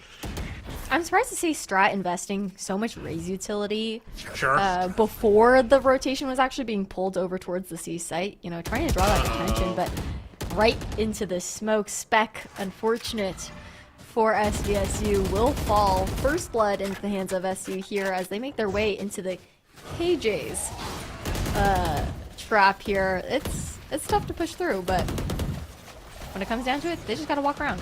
Yeah, they've already gotten rid of one of the nano swarms. It might have even been both, but I only saw the one angle there. Unknown absolutely going to back up off of that. The turret not currently in place. Might use it for kind of that spy check we saw earlier of putting it down and A, if it gets fired on or fires at someone. You've got a little bit of information on where they might be. The remaining 9 members throwing a party on the C site, but I like what we're seeing from Stockton. They're kind of playing it back. They're playing it slow. They don't want to get caught out early in corners. They don't want the action to find kind of a momentum boost against them. The Nightfall should be colossal, finding at least 3 members on the side of SVSU. Slade finds 1. The Nano Swarm is up and ready, and Smashton does make it back out of the microwave. Slade finds 2, Smashton finds another, and Stockton, it felt like they were doing everything right, but sometimes it's not about doing it right, it's about doing it fast enough for greatness. Somnus, a power player this team has been utilizing. Can they continue the streak? Unfortunately, no, it's Slade's turn to find a 3K. A communication. Oh my goodness, could that be it? Is half enough? No, it's not! Slade went absolutely my huge there, but not enough. I mean, the spray and pray. The sprays, the mollies to stall out that time as well, coming out from Comedic. Just so much going on to earn that 6th round on the board. It was chaotic. Looks scary too with the Odin in hand there for SVSU, just staring down that small choke point. But now SVSU, they're finally the ones being pushed onto an eco round, and SU, they have an even greater advantage at closing this gap. They also still have a Spectre. I'm not sure what's going on with that. I think it was comedic, but perhaps they're just trying to repair their economy a little bit. So it's not a total full buy from Stockton, but it feels like they've got what they need to find success. Bladestorm getting found in this round indicates it will be pulled if they're going to go out of their way for the ult orb like that. And as SVSU's on the defense, I feel Bladestorm can often be more difficult to find eliminations with and to frag with because you are playing an entry duelist, and when you're on defense, you're not entrying very often. So I'm wondering if SVSU is going to play it more of a sniper position and wait for an approach out of the site. And it looks like they are, as we do see that Jet hanging out in the back corner of site. Yeah, this Aftershock is huge though. Comedic all alone towards site here, but Strat, good for the trade regardless. And all of a sudden that A-hole has fallen apart. There's a flank coming in here from SVSU, but they don't have the numbers and they don't have the weapons. And it's always a risk, too. Slade does find St. PJ with that stinger. The nerf wasn't enough to take it completely out of the forefront. And it's a 4-3, so if SVSU can find just 1 more eliminations and they can feel more confident. But like you said, Ash, they're spending this entire round at a weapons deficit, and that's usually a tough spot to be in. Slade, with another member down, finds the equalizer, popped off in the previous round, trying to do the same in this one. Showstopper online, might just go for the miracle block, and does it, but it's worthless, as Unknown had already fallen. Strat sprays for the smoke, puts down Slade, and with a Marshall in hand, Breach swings the corner. Not going to work out well enough, my friend. That is the 7th round win for Stockton, getting danger close to equalizing this game. 3 to go to get up towards 10, but SVSU, I mean, ops in hand here for Spec. He was doing work with it over on Ascent. I don't think we've seen an op yet here on Lotus. It's kind of an awkward map to op on, to be honest. Your main option is going to be stairs towards A, and otherwise it's all really close quarters. You're going to be playing pretty far back. Can't get aggressive with it, how Jets usually like to play. Yeah, I think that might be the only option, and even then, I'm right there with you, Ash. This is not the type of map you see an operator getting a lot of value on, and once the enemy knows you have it, okay, we just don't go A for a while. Slade takes down Strat in the blink of an eye, and with a lot of that raise utility falling offline, that's going to slow the approach of Stockton, as we've seen that paint shell really coming in handy to clear early corners and instill confidence in Stockton in taking a site. So they're going to have to change it up, and I'd love to see what they're going to try to do here without that raise online. Absolutely. Ooh. But you've got the Harbor ulti coming out now here, and a rotation over actually towards Waterfall instead of CT. Risky if SU had been quicker on towards site, but look at them pushing in Somnus, peeking into 3 here in Waterfall. The plants looking to go down, but the Hunter's Fury to delay. And they're just, are they gonna aggress? What is happening? Oh my goodness. Okay, they're gonna use a lot of things, but 2 of them are gonna be completely worthless. That was both the Hunter's Fury and the Rolling Thunder finding no value in total. Slade is gonna find another 3K spec, gets value with the op, and SVSU puts their first round on the board in 5 rounds. The 4-round win streak broken on the side of Stockton, and that round barely cost him anything, Ash.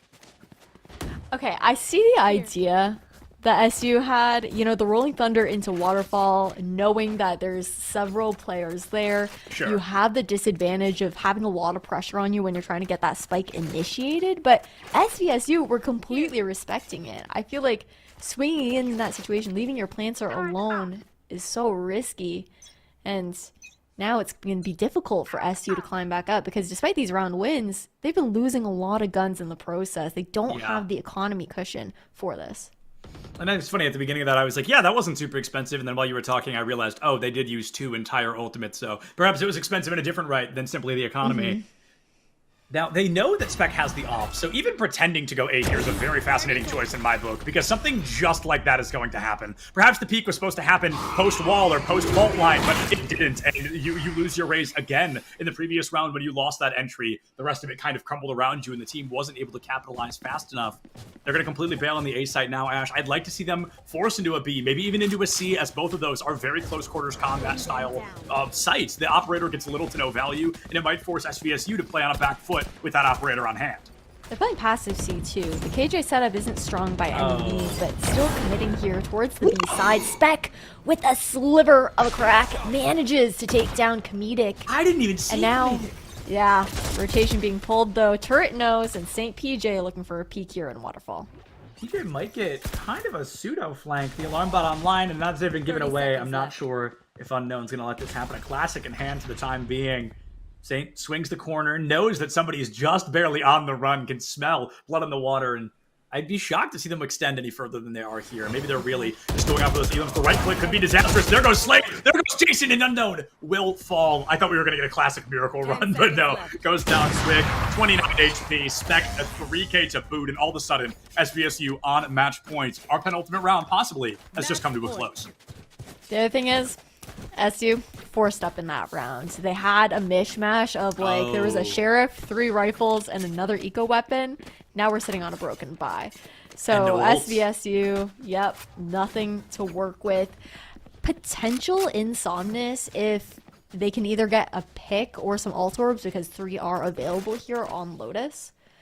But otherwise, this is looking like SVSU could close it out here, especially with that op in hand, smashed in with the Odin as well, and might just be taking it to that map number 3. Yeah, all the way to map number 3, which I totally, absolutely know what map that is, which we might be at in a couple of minutes, so that'll be exciting. But it's split. I'm actually really excited to hear that. That's one of my favorite maps in the game, so I hope we go to map 3. But right now, SVSU, they've got to clutch out just one more. They've got the Rolling Thunder. They've got the lockdown. They've got lineups, clearly. As that Sonic Dart goes into sight, should get the read on Somnus. Maybe the corner pinches there. That's interesting. I didn't know the corner was going to keep her out of the fray, but it certainly did. Somnus stays hidden for a moment, and I don't currently like what we're seeing from Stockton. I think the strategy is get info on who is where. It might be looking for the op, but when you're this split in the final round, it's going to be pretty easy to pick you off one by one if necessary. Yeah, I think what's interesting too is like they are playing for the flanks, they're playing for the pushes out from SVSU, waiting for them to get antsy. But SVSU, aside from their eco rounds, haven't flanked. It's largely a retake flank, like super late after the spike's already been planted. So now with only 35 seconds left, posting up outside of A where the op is ready to shut you down on sight. Dangerous. Oh, the double read there. There goes Somnus fault line online. I didn't even know that was wall bangable, but you learn something new every day, folks. Strat wide swings the corner, has the Guardian up and running, swaps it for the op. Comedic ties things up 3-3. Smashed in, does take down Strat. I could have sworn that was going to hit, but close, not going to cut it. Rolling Thunder, almost a guaranteed round win now for SVSU. For Jason, nowhere to hide, and that is the 13th round victory for SVSU. We are running it all the way down the split. It was tough. I mean, when it comes down to it, Stockton, they did have a bit of a comeback once we did swap sides and whatnot, but SVSU, Lotus was their map pick, and I think it really showed with their play style. They have scrimmed this map, they have experience on it, and they have very play rules that they like to go with as far as their style goes, but Split being the decider sept is so scary in my opinion because it can be so one-sided. Yeah, without a doubt. I actually just recently did a Valorant event over the weekend, and every time we saw Split, it was like 13-2 or 13-5. I think was the highest score we got. This is a map that very much tends to be one-sided, and it can be scary against both teams. There's some great op angles holding down the A site. If Strat brings out the Raze again, this is a map people love to see her. There's a lot of variables right now, Ash, and I truly don't know which way it's going to go. I hear a story of a dominant Ascent. I get to watch a second half dominant Lotus, and all of a sudden, both these teams have proven their weight's worth in gold. Is Split going to be even once again, or is it going to be just a steamroll through and through? Well, we'll find out. We are going to throw to a quick break, though, before we go to map number 3. So go grab a snack, grab some drinks, and we'll catch you guys on the other side. /twitter.com/Septiments. Don't put that in. I'll get in trouble. So that's worth it. Did I get too close to the camera on that one? A little bit too close. Should I back up a little bit? Okay, sorry about that. My bad. I've been awake for probably close to 32 hours. Like, I have to hold my keyboard the normal way, because if I do it, I feel like I have arthritis if I hold my keyboard like that. It blows my mind. I can never do that. This guy right here, he's got his keyboard off at an angle. His isn't that extreme. There's a kid all the way down on the far end who has his keyboard all the way at a horizontal. That's really cool. They're going to be at that table right over there. Public information? Oh, I don't know. This isn't live, so it doesn't matter. It's not live, but you and I know. Yeah, we know. I'm not going to tweet it. Awesome. What game do you play? Smash Bros. Who do you play? Is it embarrassing? Is it like Villager? Yeah. Is it Villager? Am I spot on? Oh my god. Is it the Ice Climbers? No. Is it Game & Watch? No. Is it Pichu? No. Is it Wario? No. I can keep going. I think I can name every character in the game. I believe in you. Is it, did I say the Ice Climbers already? Yeah, you said them. Is it them? Is it them a second time? No. Okay, alright. Oh, is it one of the Links? Yes, it is. Is it Toon Link? It is. Oh, that is pretty embarrassing. That is rough. Who do you play? I'll give you $20 if you guess correctly right now. First try? Give me a single hint. It's an obscure character. Obscure character. Not played very often. Is it Wii Fit Trainer? Oh my god! Oh my. I'm the interviewer for a reason, baby. I do what I do. I don't need the money. I appreciate it, though. I appreciate it. So Bowser Jr., Wii Fit, and I forgot already. Are you all lying to me? Am I being gaslit? No. Bowser Jr., Wii Fit, and you told me already. Oh, Toon Link. Yep. Where's my main support at? Who are we playing this weekend? A lot of Brig. A lot of Brig, really? Brig Lucio, probably. Brig Lucio, really? I shouldn't say that too loud. I don't want to give all your strategies. It's over under. What do you mean over under? Like, do we think we're gonna podium? Do we think we're gonna come in last place? Not last place. Not last place. Certainly not last. What about 5th place? That's doable. That's doable? That's winnable? 3rd place? Third That's where things get dicey? That's very doable. Okay. First place? That's very doable. First place, very doable. Love it. That's the mindset. That's what he loves to hear. Yeah. Oh my god. Hold on. Cut the cameras. Well, who are you? Hello. Oh my god. I saw you earlier. I saw the back of your shirt. And I was like, I know that name. I know him. It's a quick play game. They Q-sniped each other at land. I thought it was a scrim. It's just unlucky. Are you actually a Villager player? Yeah.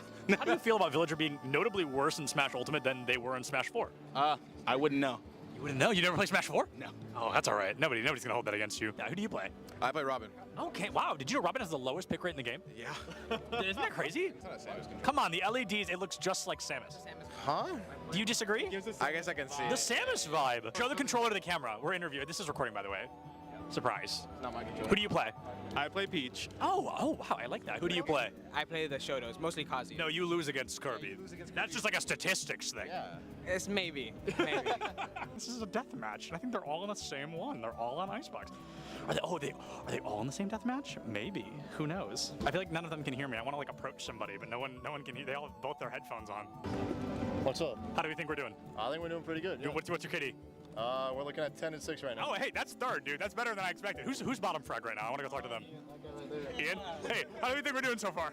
It could be better. Could be better? You're one of those rough days? Well, Let's go find more people to harass. Yeah. Where's Boise State? Who's your favorite to play? Oh, right now it's got to be either Chamber or Breach. What country is Cypher from? Oh, dude. It's Moroccan, right? It is Morocco. Oh my God, I didn't think anyone was gonna get that. Oh, you're good. You're good. All right, see you later. Let's go harass Boise State more. Who is this? What school is this? Boise? This is Boise. Oh man, that's okay. Boise's still got really good odds. A Large Bagel, one of their tank players, Nerdy Bird, they're off tank. Both of them not here. A little bit scary, if we're being honest. Getting warmed up, getting ready to cast some players. No, okay, not cast, interview. Change your mindset, change your mindset. Words. No, but last words until we come back. Oh, okay. Because we're leaving. Enjoy. Oh, that was good, that was good. Anything from you? How are you doing, Polly? Awesome, thank you so much for your time.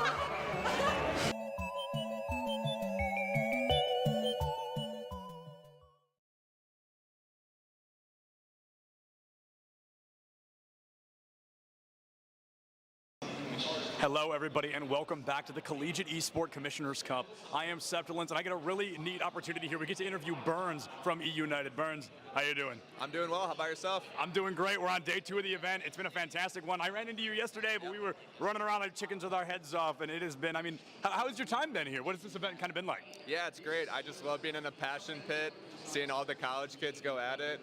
Reminds me of like an old school MLG event almost, but being like in an epicenter of the passion pit, seeing Rocket League, Valorant, Overwatch, and Smash, just it's amazing to see all of these schools compete against each other and get a shot to play on this main stage. Yeah, no doubt about it. And tell us a little bit about kind of what is E United, right? Because we know that you're here, we know you're here to represent them, but for the people that don't know, what is E United? Yeah, E United was founded in 2016. We're a professional esports organization. We've been in League of Legends, Overwatch, all the way to Battle Right, I think it was called back in the day. Right now in 2022, we are in Gears of War, Halo, Rocket League, PUBG, and announcing a new title tomorrow. I know, get the small intel here. So it's a lot of fun. I went pro in Call of Duty when I was younger. I ended up playing my last event under E United, switched in 2016, and I've been the GM ever since. So it's a true blessing to be able to stay with an organization for as long as I have, and we love giving back to the collegiate community. I actually graduated from Full Sail in 2013. I was a little confused about the jersey. I was a little... Yeah, so the Full Sail boys are out of the tournament, unfortunately, but I decided I would rep them today in their honor. Yeah, it's just great. I love working with younger individuals who are trying to find their path in esports, and these college kids are really showing what they're all about. Yeah, so to be kind of an ex-pro player, where a collegiate scene at the time didn't exist, especially not to the scale right now, what is it like to see such high levels of success, such high levels of support for something that you weren't able to kind of get as much support in at the time, something that was looked down on a lot more? Yeah, I'm extremely jealous. That's all I can say. Full Sail started their program in 2017. When I was there in 2011 and 12, it was just a bunch of nerds running around, just creating their own clubs. I was still striving to go pro, but now you have these opportunities to play on main stage, play in front of thousands of people. We just had locals back in the day. You would show up and play for like $200, $100. It was like lunch money. Right. Now these kids are playing for scholarships. They're playing for fame. They could pop off here and end up getting a sponsor for $10,000 or $20,000 from somebody. Right. So the opportunities are just endless at the moment, and I think it's just great that you basically can prove yourself and make anything happen right now. It's instead of kind of what you had gone through, being in college and also trying to go pro, these kids can try to go pro while being in college. It's hand in hand instead of those two kind of battling kind of matchups. So if somebody's trying to go pro, right, they're like, Burns, I want to be you one day. I want to be the GM of E United one day. What is that first step to really take it from a hobby to a passion, to a job? Yeah, I think I've told this story a lot, but it's really, I thought about going pro every night before I went to bed. Right. Like, I lived and breathed Call of Duty for years. It was my life. I had to skip dinner sometimes. I had to skip family functions, and my family didn't really understand, but it was what I wanted to do, and it all worked out. But at the end of the day, you always need to kind of be organized. You have to have the ability to not put all of your eggs in one basket. So even though it worked out for me, there are so many opportunities in esports. There's being a caster or interviewing people. There's working in production. There's helping people get waters. Like, literally, there are so many opportunities. So, oh, this crowd's awesome. They're going crazy, dude. They stayed on their last life right now. Off subject, Smash, regardless if it's middle school, high school, college, it pops off all the time. I love it. Well, Burns, thank you so much, man. I really appreciate it. Yeah, no worries. Thank you, guys.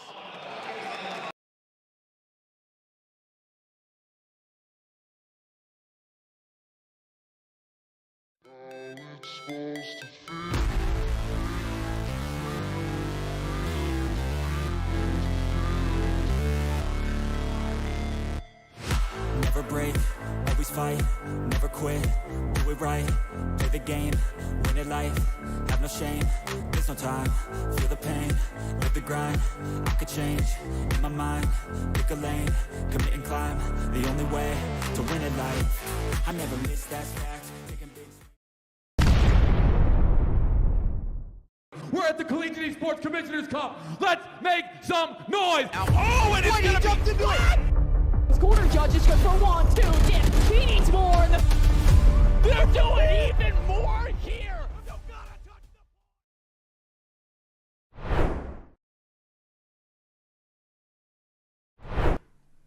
Now, looking at statistics, when I agreed to fill in for this series, I thought it was kind of a half a map and done thing, right? But no, Ascent was one-sided. Lotus turns itself on its head, becomes one-sided as well, Ash. And now we are going to Split, which the map in its own kind of folklore is almost always one-sided.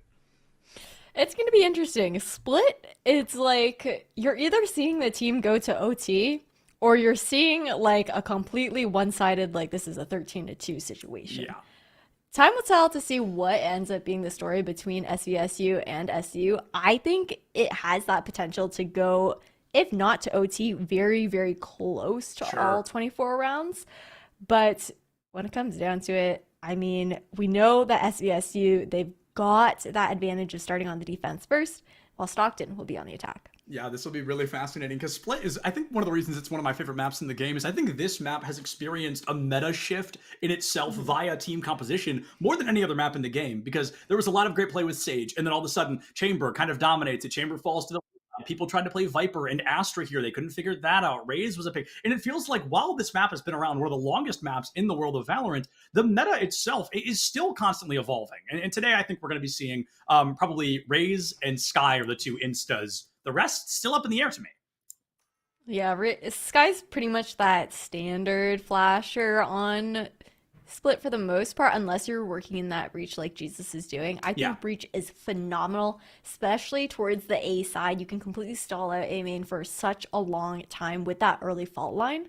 But when it comes down to it, gonna see the Sage coming out anyways on the side of Jason here for Stockton University. But what I'm gonna be looking towards Jason for is maybe less expending the wall towards mid if they're finding that SVSU doesn't respect it on their attacking side, and using that for the extremities. But we'll have to wait a little longer to find out, since it's going to be an attacking sided Sage first. Yeah, the attacking sided Sage is going to be fascinating. And well, when I say this is by no means an insult to Jason, but I feel we saw a lot of Jason being the last person left alive. Unfortunately, wasn't great at clutching out the 2v1s or the 1v1s, and had a pretty low KD, but was on the breach and had a lot of assists. So I don't know how to kind of describe that proper player, but I think with Sage, you can exemplify that playstyle even more so. You kind of take the weight of the elims off of you, and you set your team up for greatness rather than trying to be that clutch factor. On the attack, I think it's going to be a little harder. Wall should really come in handy on both sides to make the plant a little more guaranteed. And Sage playing a little bit slower in the back of the team is what I'm expecting to see a lot of as we jump into this first half. Either that or close to being up front if it's a B main push, using that wall to cross that we totally see on Split as well. But for the most part, I mean, you're totally hitting the nail on the head there. I had that almost backwards. But when it comes down to it, some changes were also made to Split when it did come back in to make it a little bit not necessarily attacker-sided favored, but a little bit easier to push in, clear out those corners, and already early fault line to come through. Pink shells as well for a bit of that chip damage. Yeah, fault line big. Shells maybe not so much. I think only Somnus is the one to take some damage there. Slade goes into the first corner, and it's a 1-1. You're willing to take those on the pistol round. It's a round that simply has to happen, and your goal is to get your team as many credits as possible. For the attackers, of course, that involves a spike plant. For the defenders, it's about taking down those attackers as fast as possible. A couple of wildcard picks we didn't get the chance to talk about that now might be a time to highlight is seeing an Astra here is fascinating. Seeing a Cypher back in the fray, he's really regained his popularity since that most recent Cypher nerf. And with Unknown behind the wheel, I'm certainly confident we're going to see some strong Cypher gameplay. Oh, for sure. I mean, he did have a bit of a buff recently as well. Did I say nerf? I meant to say buff. I figured, but buff. I was like, just in case the audience doesn't know. But I definitely agree with you. It's a bit of a trade-off. Like, you have your util that just sits for you if you need to rotate off. Meanwhile, with KJ, you do have that extra damage. But No KJ in sight regardless, and this rotation now towards B heaven here for SU. They've got 30 seconds to get on towards B, but all 4 members of SVSU will be here waiting for the plan to go down. And Ash, these are some of my least favorite rounds because the team has absolutely no time to make it happen. They just have to go in, act off of raw instinct, and kind of hit it right here, right now. Unknown does take down Somnus. You've got the 400 credits for the spike playing. You're 8 seconds off of your heal. I think Jason playing this slow could be the play of the fault line, forces them right into an Unknown's LOS, and that gives SVSU a very strong pistol round win. I liked that combination there. They knew the Cypher had the LOS. Jesus was like, all right, watch this. I'm going to force them out. They're forced out. That's the round win for sure. Yeah, that's definitely tough there, but a nice retake for SVSU. Now, SU, I mean, it's split. Would have been Stingers, but real. I don't think it's going to come out. I don't know. Like, I'm watching Strat hover over the Judge and the Spectre picks, but I think it'll be just your typical save. It's nice to see this meta shift coming through now, but we are also going to have to worry about the Cypher here for SU walking straight into that trap, but no trips actually set down yet. Unknown wants to be able to block out this cat. I think that makes a lot of sense. Trying to get the intel early, but Strat doesn't even trip it. That's phenomenal. Now you've got it set up for the next player who walks out. A dark cover to boot. You know the Haunt's on the way. Hawk comes out quickly through the smoke and a counter from SVSU. You've got a lot of intel that Stockton should be making a fast run up this catwalk here. Paranoia in hand. This could be pure disaster for Stockton if they don't play their cards right. Cutting noise. Wait out the fault line. Only 1 hit. No peek. Still hovering around the A side here on SVSU's defense, but look at the control they have on B main. I mean, it's expected that all these players could be hiding still towards ramp, and it's just a bloodbath here. A great Paranoia coming out from vents there, and it's going to be to find a Hawk. 4 players flash, 2 on each side. Jesus is finding another one in the form of Somnus. They're coming with these 4 healers to try and make it happen. Sky, no util left on line. Looking for exit frags, but Unknown had the slow burn flank. Takes it down. A flawless round, Ash. The bonus going to be feeling great. All 5 of you carry it into this next round. I don't think they even know Slade has a judge. Yeah, you're right. I don't think they do know that there is a judge pending on the other side of a corner. I don't know which corner it'll be, but at the very least, though, it's looking good for SVSU. SU, they do have the buy-up here, so they are on the anti-eco, but with this bonus, Split's such a small map that these SMGs, the shotgun, can just do so much work in close quarters. Without a doubt. And another reason I love Split. I love Split because I'm better with the Phantom than I am the Vandal, and I think that's part of the reason I enjoy this map very much.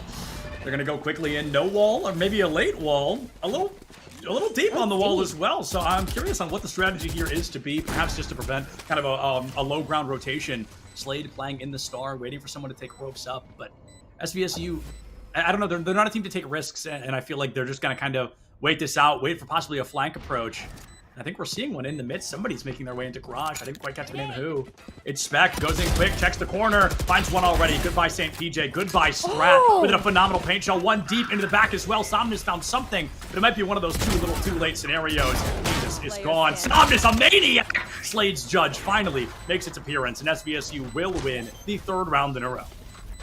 What a retake from SVSU. I mean, the flank was huge, though. I mean, the impact was really on those picks towards B main, taking 2 out early, drawing that focus away from the players trying to take space on site on SVSU's side. But it's tough for SU. You got a slow start here, being pushed onto an eco once again, mostly looking towards this attacking team to rack them some ult orbs, try and get them online for their next rifling round. Somnus will have the Nightfall regardless if he doesn't make it out of this round alive, but you could even get Jason's Resurrection up for the next one.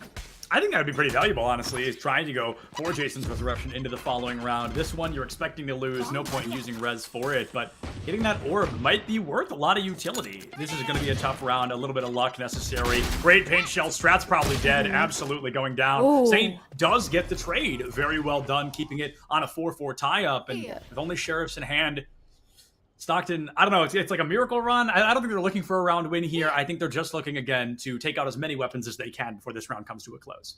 I mean, they do have 1 rifle now. PJ did go to pick up the Phantom down in B main. Jesus, though, not knowing how many are towards mid here, looking to flash out, swing off of it. But a deep smoke already being thrown. Pop shouldn't be necessary until that signal, the green light from SU goes through with the guiding light, and just continuous delay upon delay. And having to give up mid control as well, rotating through sewers into Cypher's trips once again. And that's the worst part about Sky's Tasmanian Tiger is the fact that she just got all the information they needed. Okay, they're gone. Clearly, we didn't see them go off towards B. It must be an A hit. And hit on A, Somnus certainly is going to be a headshot from Unknown. Takes them down in SVSU. A numbers advantage they probably didn't even need with how cool, calm, and collected this team has been so far. Every move they've made has been raw calculation, and I'm not sure if SU is going to be able to do much. The rifle they have now in an unretrievable position. It's up these two once again to make it happen. Unfortunately, Comedic is already gone. Jason, 49 HP, fault line to catch. Unknown eliminates the variable in SVSU. 4th round in a row. Ash, we talked about how one-sided this map can be. I think we're getting a great example early on. This is really giving me the same vibes as SVSU's defense on Ascent. Sure. Because honestly, Unknown was kind of running the show on that map. At half, they were 16-6, I believe, currently 7-1. But the retakes, the calls for the retakes, the way that they were playing was just pristine, and nearly all rounds won on their defender side were defuse rounds for SVSU. So I like that we're seeing that similar look again, but in the 3rd map of a series, SU has to find an answer quickly on their post plans. I believe Stockton has gotten the spike. Yeah, Ash, I think you're completely correct. Stockton has gotten the spike down every single round. It's the post plan that's been difficult for them, and a lot of that comes from the mildly unconventional pick of that breach coming from the side of SVSU. He's certainly making his way into the forefront of many maps. We've seen him on Haven for a while. I saw him on Ascent this past weekend. We're seeing him on Split right now. People are continuing to put the aggression that breach can bring to the table because he, at the end of the day, is a very strong agent due to the fact that most of his abilities traverse through walls, through chokes. It's very difficult to push into a breach, as we're seeing right now in this main site, or this main between sites. I know, Jesus is just providing so much control for mid that normally you see a Sage doing with slows and whatnot, but oh no, smoked off, unable to peek and help out Slade in the heaven. The fault line's not quite enough, and first blood into the hands of SU. SU for the first time in a long time, feeling confident with their performance. Oh, no way Spec gets the fire on that. I was so proud of Strand that moment, had the perfect lineup, but the rocket was fired and the show was stopped for Stockton. Another successful spike plant. Unknown on the high ground here. Last time we saw them was 3 eliminations way back in the pistol round. Here comes a wide swing. Oh, and Smashton holds the angle. Neural Theft getting completed in the ultimate at the ready. 3 members left standing for Stockton. And Ash, while their locations may be given away, I don't think changing the plan would be any good. I think they need to play this the way they were trying to before Neural Theft happened. Jason's gone. Unknown has the read, but Comedic gets the lineup a little bit faster up to Smashton to try and win this 2v1 crossfire. Just can't make it happen, and Somnus will finally help break the curse. Stockton's first round on the board. Similar to the tale of Ascent, Stockton able to secure rounds when they have an advantage in their post plan, but anytime it's like equal numbers or advantage as far as numbers into SVSU's hands, it's been rounds for them on the retake. So SU, they need to continue on with the momentum of finding those picks, shutting SVSU down early. The first bloods, huge win conditions for Stockton's team. And again, you're going to have a cam being popped up there by Unknown, a different location this time, but that one and the previous one both so great for those retake situations. Without a doubt. It gives you so much intel. As we saw that poor Astra just being caught live on the CCTV, completely oblivious that her location was compromised. Nightfall gonna find action early, gives Unknown's location away. Tasmanian Tiger meets a haunt outside the site, and it's up to Unknown. I mean, audio completely cut in this moment.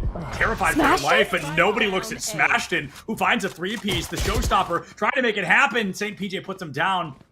And Strat trying to clear sight. Gets a hit onto Jesus. The blind fire worth it at the end of the day. Spec coming all the way from B Garage to A Heaven here. Eats part the paint shell. Gets the intel on Astra.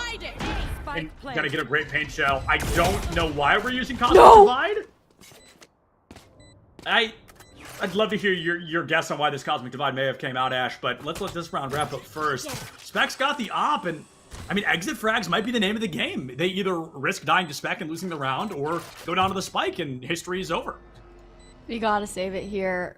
Spec bought this operator with every penny. It was a light shield buy, so won't be able to afford with the rest of the team if he does lose it in this situation. I think the Cosmic Divide, though, it came out because of the fact that Spec's holding the op, right? You make it so much harder to push out if the person is holding a sniper rifle as opposed to a normal one, and it's a 1v2. For SU, they're down 3 rounds. They needed to guarantee a second. So slowly climbing back up. SU, they're finding their footing here as they adjust to the attacking style of SVSU. And I think that previous matchup on Ascent has helped SU in adapting a lot earlier than they did previously because they're used to the similar playstyle in which SVSU handled things last time. I think my biggest concern is just the fact that that was 3 ultimates to win a single round while already being down 3 rounds. I think that's kind of why I'm a little scared off of that. But like you said, Stockton showing a lot of great signs of adaptation and improvement, and hopefully they can win these rounds just in a little more traditional formality and not having to use ultimates every round to put a win down. Playing it slow on the B, I think the discussion was, no, go ahead, peek it. If she opts you, I'll just wall and res. I think that's why we saw a little bit of communication there. But hopefully it's not just a 4-man collat, or I'll go absolutely insane. Oh, but you can't res the one who reses Ash, and if Jason bites the bullet, that puts Stockton in a tough spot. Try and recover. Paranoid out. Strat is missing. Tasmanian Tiger gets the stun, but the flashback keeps Spec up and running. No! The bomb buddy! Oh, Spec does it all right, but that little boom buddy sneaks his way in there, gets the elimination, and honestly, might make it winnable for Stockton. They're down 1, but they're feeling good. They've got those Seekers online. Seeker's on lock, but Spike is out in the open here towards B main. Luckily, they're able to pick it up here for Stockton, and St. PJ has a great position as far as catching the rotation off. What gets tricky, though, is that cam can see into heaven, and the trick is here for ropes. You've got the Seekers coming out, so SU, they know that everyone is leaning towards the B side. They've got to move faster now. I think the goal is to get the plant down right now. Seekers gives away a lot of information. We see the Omen teleport into this A main area. It's definitely unsuspected that he can move that quickly, and I like the ultimate. Might give them an off angle to strike. Opens the Hawk through the corner. Goodbye. Oh no, goodbye. Smashed in. Hello. St. PJ desperate to put this round win on the board for Stockton to close the gap to only a single round. Can Slade be the hero they were back on Lotus, Ash? Or can Stockton confidently say they're putting a third round in a row down? So much for Slade to clear out, though. Planted for heaven, but doesn't have elbow information. Smokes off.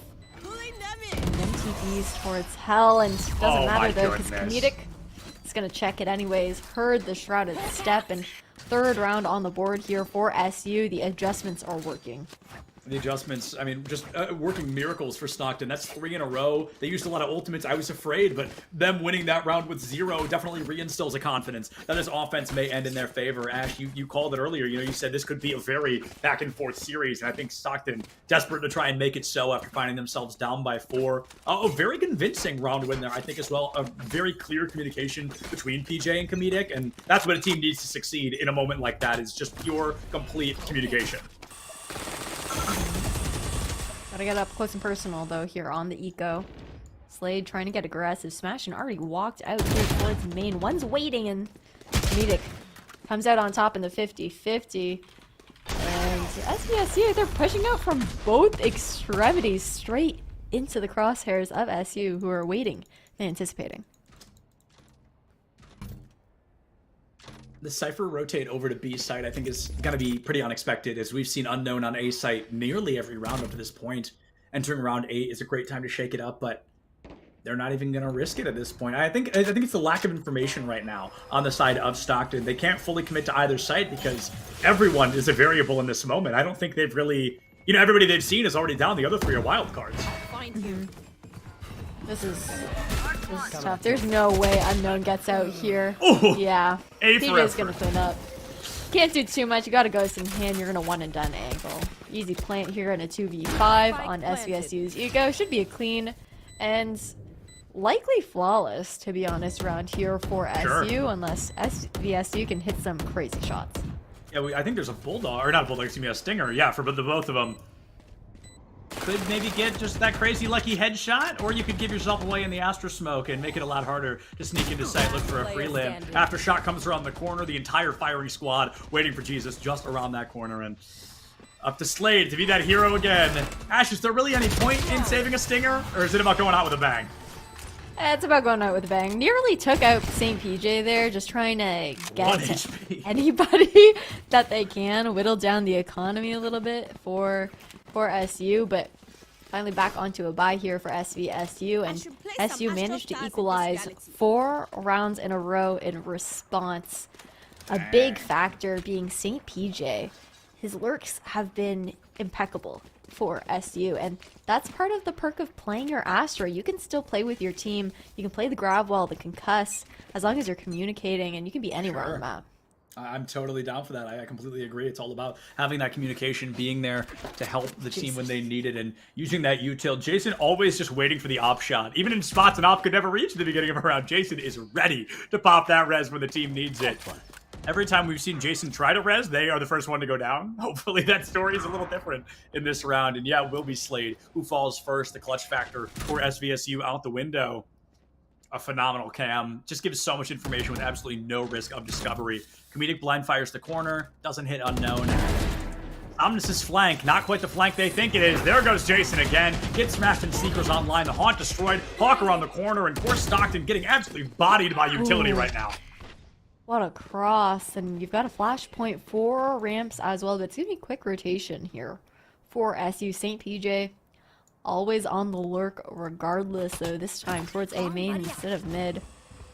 Boombot does go out towards ramps, but SVSU, the past few rounds, I mean, they have had some ecos to deal with, but they've been being punished on the defense for their defender-sided aggression, pushing out for information, and SU's always waiting. Boom Buddy clears out a couple of corners, but nobody checks in time. Spec gets a freebie. Paint shells off the wall into the corner. Gonna catch Spike Plant as well. Lucky Comedic there. The timing couldn't have been much better from Comedic, and keeps them up and running. 4v3. St. PJ. St. PJ the hero. Right, no, gonna they continue saw to live up to that tail.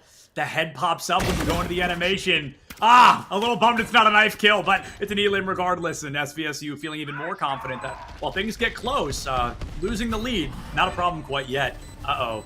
Somnus has a good crossfire, but Comedic still might have to give their life for the call.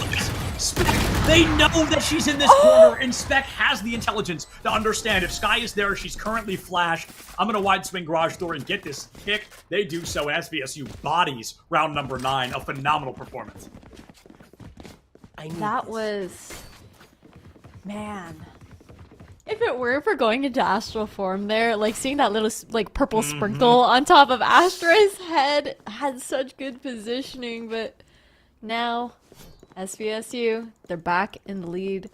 They managed to steal a round away, a much needed one too, and both teams just on the brink of having tough buys to deal with, so close to the end of this half. Yeah, Ash, like the season of Survivor I'm on right now, both these teams on the edge of extinction, just due to the fact that this economy can fall into shambles at any given moment. SVSU, they clutched it out when they needed it, and keeping this round, it might be even more important than the last. An early divide, gonna open up a lot of space for a rush down into ASEC, completely blocks out Heaven. Smashed it, can't get away from the util in time, and will be the first one to go down. Gives Stockton another numbers advantage, a boost of confidence, and this cosmic divide keeps the dream up and running. Can Slade sneak in? Slade manages to go past. No, just missing each other in the smoke. Oh my goodness! Oh, Strat's got to be furious about that one. Slade goes a 2-for-1 trade, and PJ picks it up, but unknown on the high ground. Finds it again. Oh, this neural theft's painful. They get Somnus back up just to give their location away. Spec goes for the hero play. I can respect it, but it's not going to be working quite yet. Unknown found Comedic, and that resurrection just keeps it equal, Ash. It's not even a help for the round win. Oh, this is going to be a disaster. You got to wide swing the corner. Just bring around the Rosie, and it looks like Stockton's going to be able to win this round. 5v5, a phenomenal turnaround from Stockton. Way closer than they would have wanted. Holy cow, Jason by the skin of their teeth. That was... Slade was probably like, what is going on right now?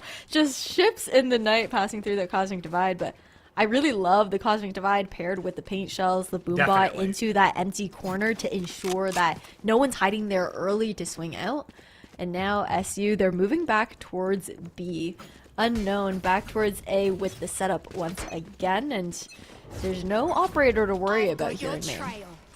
Seekers, though, that's a different story. I like what we're seeing from Stockton. They're pushing into the B site and intentionally leaving the spike behind. That way, if someone does get picked, it's not just a disaster. No. Strat, blind fire, Spec has to do the same. Last packs out, the Tasmanian Tiger keeps them down for a moment. Paint shells into the choke, approaching from B. Garage. I thought Strat fired. I cannot believe that for so long. Strat holds it, just wins the quick draw. I guess it's a very, very slow draw, actually. Comedic finds Slade, smashed in, gets the trade. It's another 3v3 each round where it feels like Stockton should be in charge. It's another round. They find themselves at least at a draw. 3v3. Retaking largely from Heaven as well. The wall to go out is for Sight and not CT. Flashpoint out, guiding light as well. Finds information for Pillar, but Somnus isn't blind. Able to swing down, and Strat cleans up 6-5 here for SU. The prediction was it was going to be a close game, and at least the first half is living to tell that tale. This could be it, Ash. We're seeing a full buy come out from the side of SU. Maybe everybody's short of Somnus, and SVSU stuck in a very uncomfortable scenario. It's not about full buying right now. It's about trying to steal a gun early. Best thing they've got in pocket right now is full buy. Okay, I was like, is Unknown going to buy up more than a Ghost? You never know. Okay, we're going to see the Spectre come out instead. Yeah, it's going to be largely SMGs, but again, at least it is split, so you've got close quarters to work with. Right.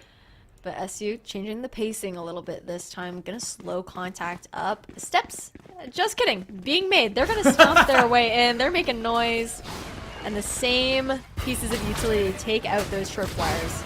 Yeah, every time. It's just that constant game of cat and mouse. Okay, you're going to trip. I'm just going to Tasmanian Tiger through it. Strat double blast back in, removes the unknown quantity, and Slade will fall short after. I think Stockton's probably got this one in the bag. The weapons had already suggested that, and with a 5-2 advantage, this might even be a flawless Ash if they can pull this out fast enough. It could be. Somnus has great positioning here towards Hell, but could also get flashed out early on, get caught off.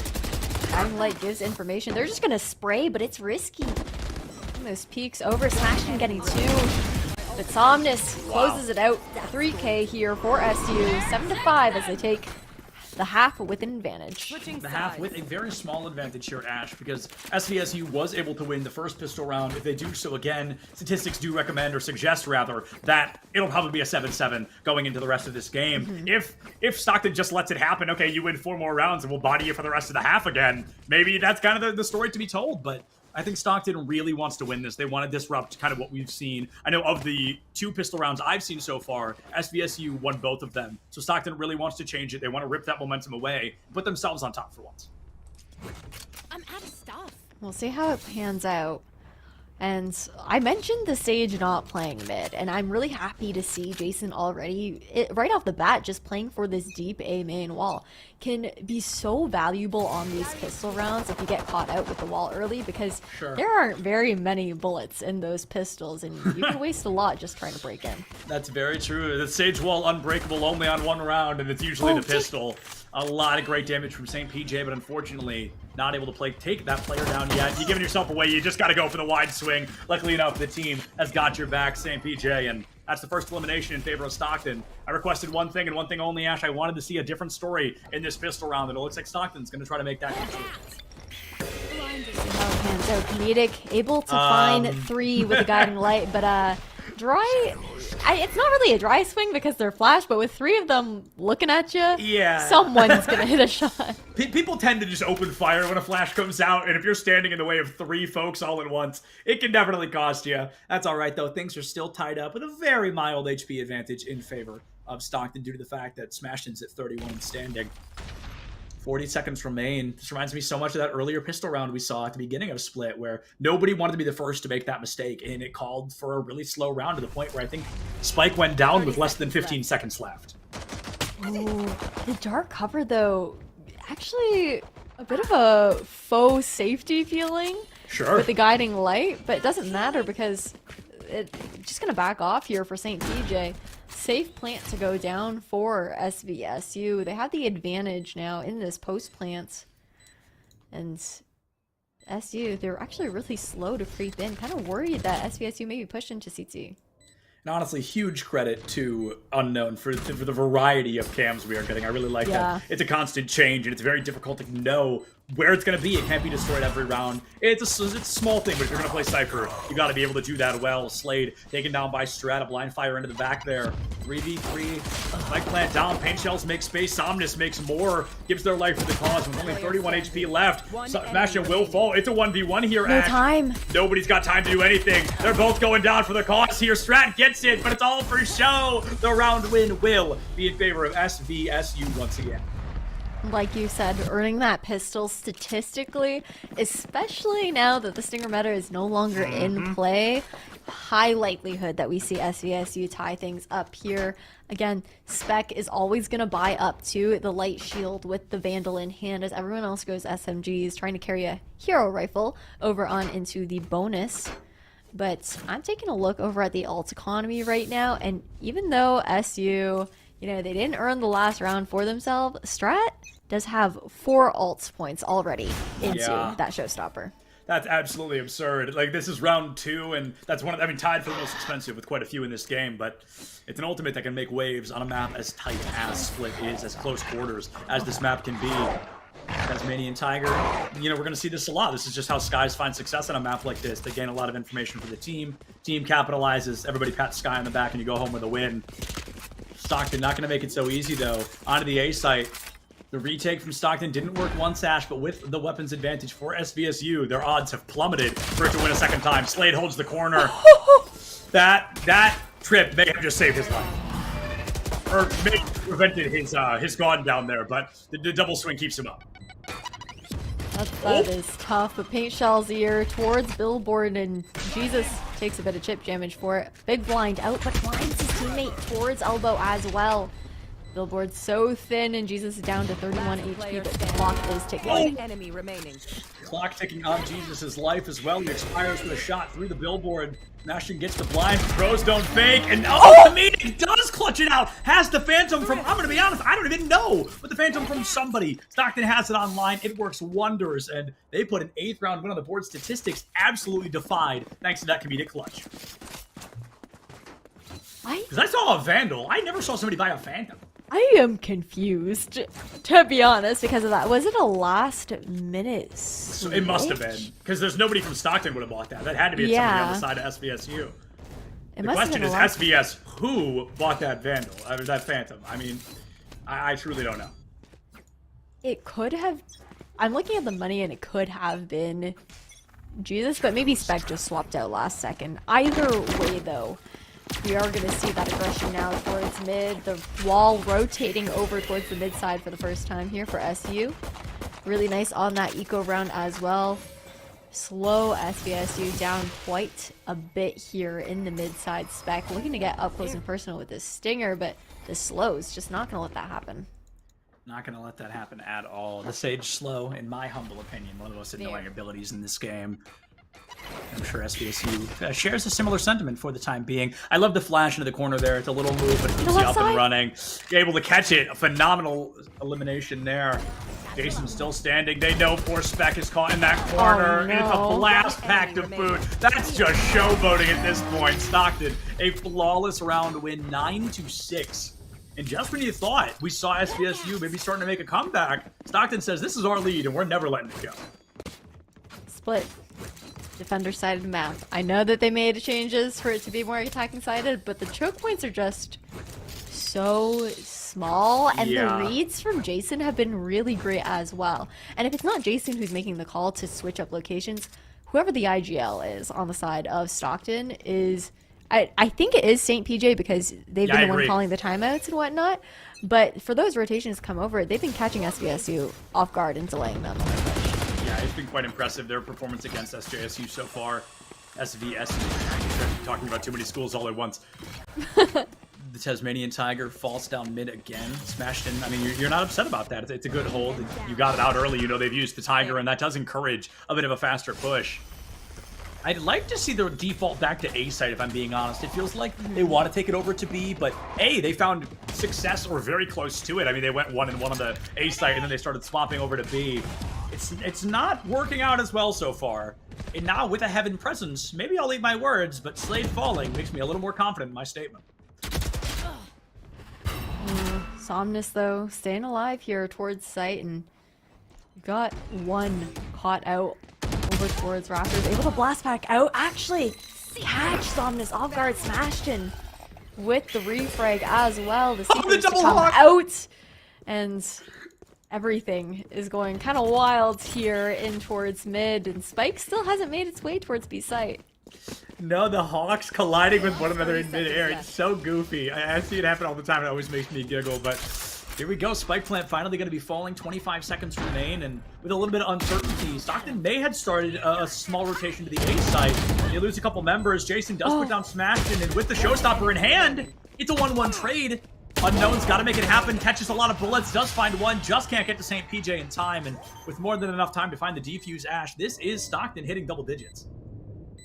10-6 here for Stockton University, and man, the retakes have been really nice coming out from this team as well. Both teams have adjusted so well to each other, but since swapping to the defender side, I mean, SU, they are riding off of that high of the comeback there in the first half, right? They had the momentum on their side. It was nearly 7 rounds in a row, except for one that SVSU caught into the middle there with the defuse. But otherwise, forces out the timeout from Spec. I like the timeout here as well, just from the side of SVSU, because Valorant is a very momentum-heavy game, right? And while 60 seconds doesn't feel like a lot, it can really stall out kind of the warm-up, the approach, the confidence of, we've won X amount of rounds in a row. All of a sudden, you've really got to kind of discuss, maybe you overextend a little bit, maybe your play style changes, or your plans change during this timeout, because the timeout for one half is, of course, the timeout for the other as well. And SVSU committing this here, being down 4 rounds, they know something's got to change right now, or there might not be time for something to change at all. I think for SVSU, one of the biggest priorities for this eco round for them is going to be getting that 7th ult point out of Jesus. Trying to have that Rolling Thunder just one away, because likelihood is that SVSU statistically shouldn't win this next round with the bye that they have. And then you have the Rolling Thunder to work with as well on the attacking side, right? Which could be a huge win condition and difference maker for SVSU. They will be leaning back towards that A default that you mentioned previously. Fault line to go over towards ramps, but no one's playing there on the SU side.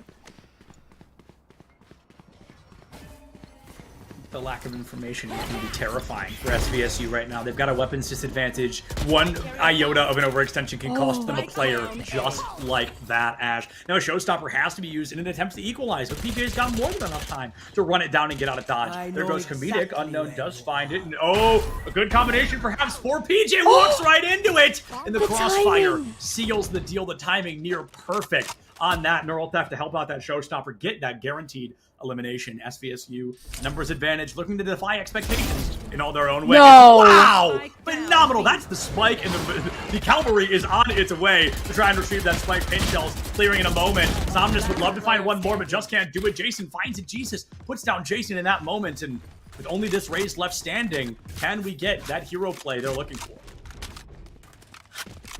1v2 situation. Rolling Thunder's up now here, so if things do fall apart for SVSU, they have that as collateral. Instead, Strat, though, with the fact that it's a late plant, instead going to lurk over towards B main. And SVSU, both players actually backing up into the choke. They're looking. Oh, no. Had an opportunity, unfortunately couldn't catch it in time, and Jesus just had the lineup there. Very well done. 16 HP, less than half a bullet from death. Stockton loses that round dash, that timeout, worth its weight in gold. They've done it once, but they didn't break the econ. Now they've got to win it high and dry. You won with a weapons disadvantage, so this should technically be way easier. I mean, that was a pivotal round win for SVSU.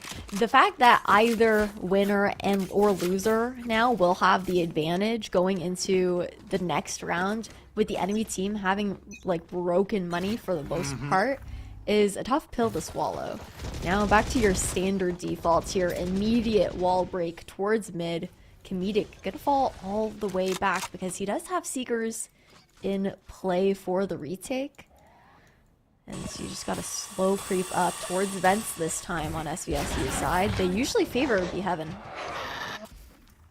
Yeah, Frank, B Heaven is definitely a pattern we've seen so far. Comedic's timing might be phenomenal or could be terrible. Unknown takes down Strat. Pops the Seekers on the corner. A wide swing to boot. There comes the Hawk. And the entirety of SVSU booking it back into those vents. Comedic expends their entire arsenal in a single play, Ash. That's a play that they might want back. Fast rotate off. Rolling Thunder doesn't find anything here for SVSU, and all they have is Heaven control. The rotation already being pulled towards CTB, completely open, and the call to move over towards the B site does come through, but you've got Somnus hot on your tail. Somnus just around the corner. Hawk to boot, but it's Jason that bites the bullet instead. Falls early. Left.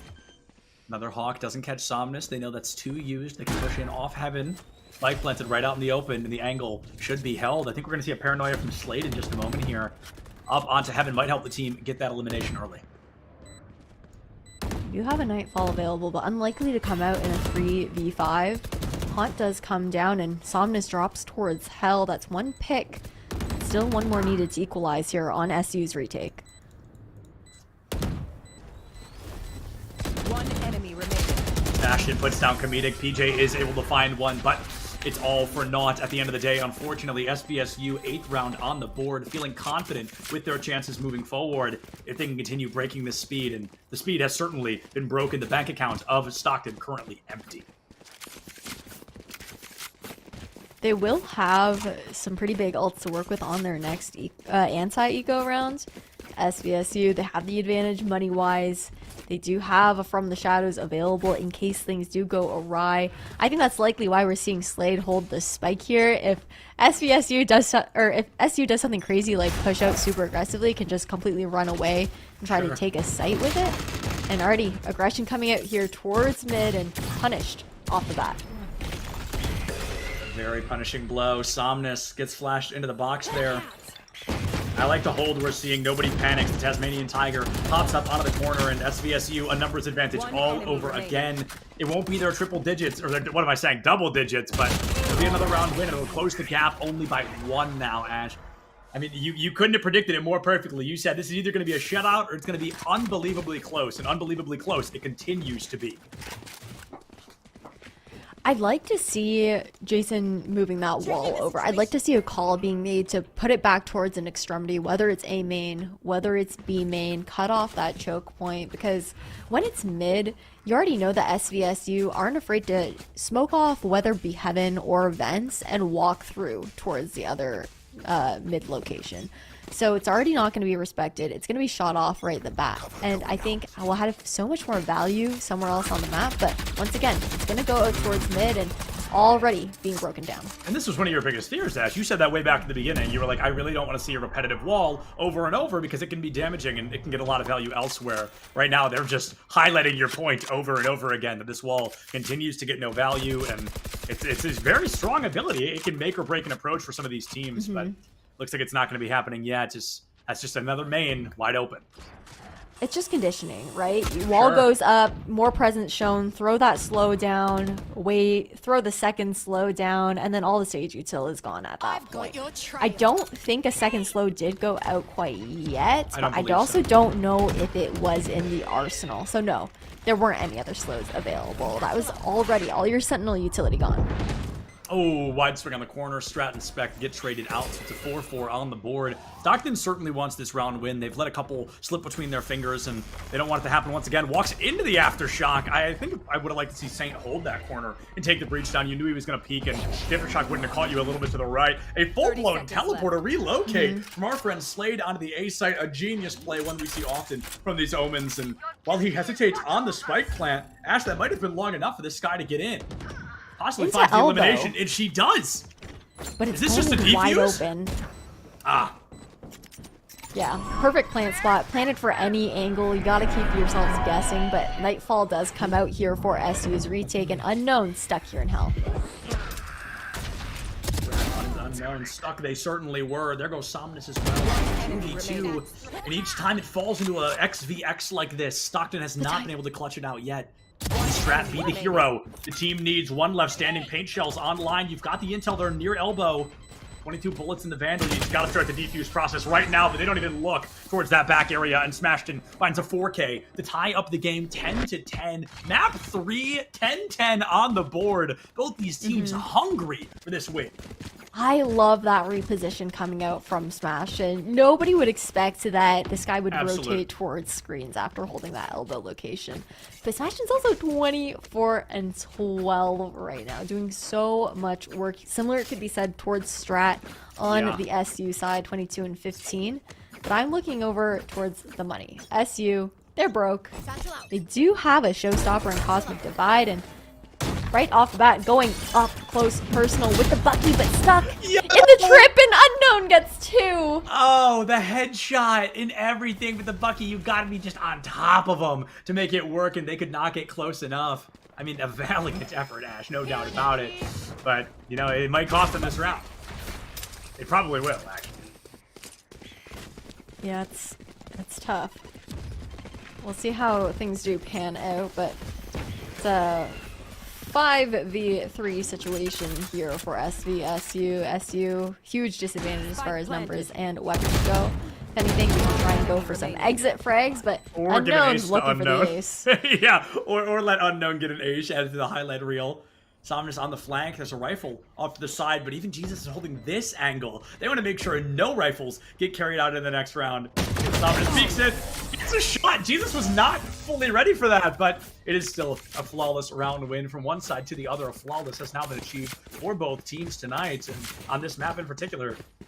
I don't know, Ash, we're getting a lot of value here from SVSU, and this timeout makes a whole lot of sense from Stockton. Something's got to change, or these next 2 rounds might just slip away in the blink of an eye.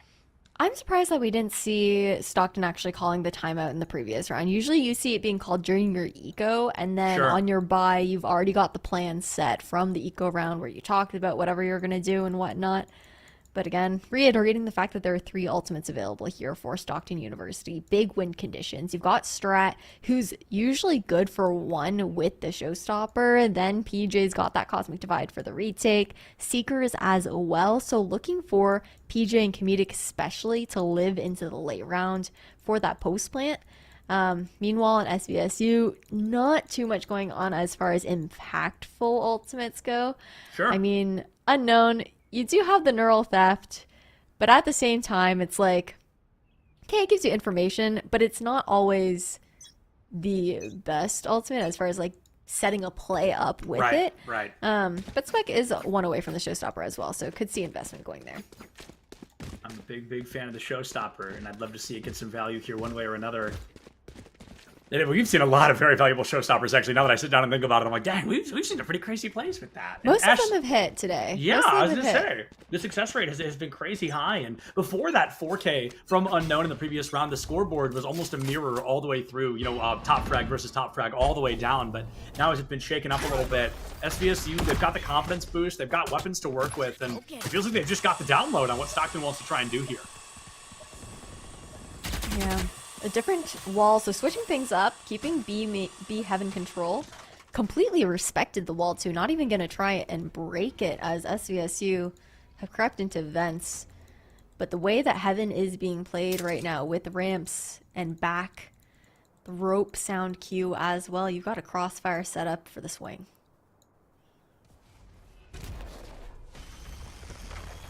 The after shot comes through from the ropes, wants to clear somebody out. Suspect can find the elim. They don't check the corner, but they do check PJ, who goes down. They don't turn around. Jason has no trigger discipline. Don't know the bird.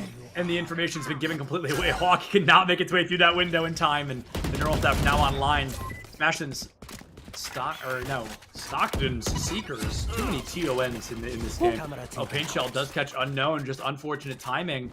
Might have destroyed the cam even. That had a pretty big radius on it. It did take out the cam. 30 seconds now full rotation being thrown over towards mid side, but with 30 seconds left, SU, they had the chance to spread themselves back out, play the default holds, and it's a rush towards B Heaven with a late flank coming out from Unknown. Somnus, phenomenal job there on the B side. Makes the dream achievable for Stockton. Only 10 seconds remain. We all know it takes 4 point something to find the plant, and Smashton might be able to. I'd love to see a rush down if Smashton were to stop at all. It was a round lost, but now they've made it possible for Unknown to come through and drop a 4K again, or a 3K this time, I believe. I don't actually remember, but half of it already down. Goes for the spray. Jason dodges it, and that's a defuse. Double swing the corner. Jason puts down Unknown, and Stockton ties us back up 11-11. Overtime could possibly be just over the corner here. The rotation was a little bit too confident coming from SVSU. Sure. I mean, Neural Theft, sure, gave you info that they were largely rotated towards A, but the rotation times for defenders is not that long. It's split, but rotations for both teams is pretty short, to be quite honest. I just don't think anyone anticipated for Somnus to already be back in that B corner, because why would you play, a one and done in that kind of situation? And now equalized again, 11-11, looking for that mid control, switching up the walls to guard B Heaven. You can walk right past that. You absolutely can. That wall is... I think people are looking at it like, yeah, they're like, do we think that's on purpose, or is that a little bit of a freestyle? It certainly seems to be. Seekers online coming out from SVSU this time. Going to give away a lot of critical information on the locations of the enemy. Spec about to get timing by Strat.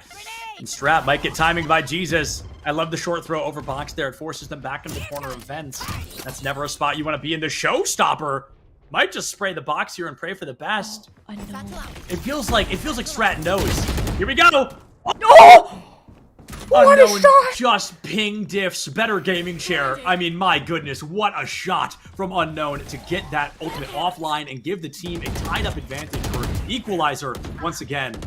B Heaven completely compromised. Smashton opens up the site as Jason will fall. Can Somnus drop the three-piece miracle they did last round as well? We'll have to see. The same angle as previously. Might be anticipating it, but gets a double. 30 seconds, and SVSU now have to retrieve the spike in the hands of SU as well. This is looking tough. Looking tough indeed, Ash. Slade, they know, but they don't know they know? Okay, Comedic will go down. St. PJ fine because Slade's a little too distracted looking up in the moment, and Stockton now 1 round away from winning this out in a 13-11 regulation. Match point here, but also only 1 round for SVSU to take it to OT. Hey, I called that if it wasn't going to be an OT game, we were going to go the entire distance. And now only 1 ultimate for both sides. That's the showstopper in Spec's hands. Cosmic Divide yet to be pulled out from St. PJ.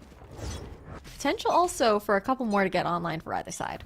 And honestly, it's incredible. Like, no matter who you are, y'all gotta walk away proud of this game because it's gonna be separated by a single round like this. Spec has the showstopper online, double blast back in, nobody's on site. The Prowler ruins it. Just cannot get the lineup in time, and with the Cosmic Divide now up for Stockton, it's that much harder for SVSU to communicate what's happening. Smashton goes down a blind fire. Somnus finds one of their own 5v3. Let's make it a 4v2. Nightfall online. It's just the hard run. Spike makes it out of the fight, Ash, and it's got to be a hard commit back down to that A site. So much pressure put directly onto that post plant, and now Unknown just snuck up here towards Mail. Great for sound cues. Can hear one towards stairs as you have each player traversing now over towards A. That's unfortunate timing with the wall having broken and whatnot. Now Jesus has to creep in, just play contact up, but SU already knows the rotations come through. I'm sorry, that was hysterical. That was the timing on that was just miserable for Unknown. They do live to tell the tale, so it doesn't ruin much in the rotation up through 30 seconds A. left. If you take it quick, unbeknownst to them, they've split 2-2 on site. You might be able to find him a fault line up into heaven. They've got to suspect somebody's luck on this site, Ash. There's no way Stockton would give it up for free. And they're just not paying attention for it. They go for the plant. They can't find it. Jesus gets caught in a 2v1, and Stockton will win the game, win the map, 13-11 the series. 2-1, a bitter fight until the bitter end, but Stockton a very well-deserved victory. Man, that was right down to the wire. I mean, all 3 games today were super close. The one with the biggest distance was on Lotus, being a 13-7 there for SVSU, but kind of anticipated because Lotus is, new. Everyone's still adjusting. But Seth, how did you feel about Split? I was definitely impressed with these teams. I truly went in here with the belief, almost the same energy as like a 9-3 curse of like, yes, Split is always super one-sided, like somebody's going to lose. But no, instead, it was a very pleasant surprise. I think it really came down to the performances of the Razes, respectively. It felt like when one of them found an opener early, the team always capitalized off it. But in those rounds where one of them, where Strat would fall early, it felt like Stockton would often lose those rounds. So Duelists, for the first time in a long time, it feels were kind of the linchpins on both sides. And due to their both of their great performance, it was never a one-sided affair.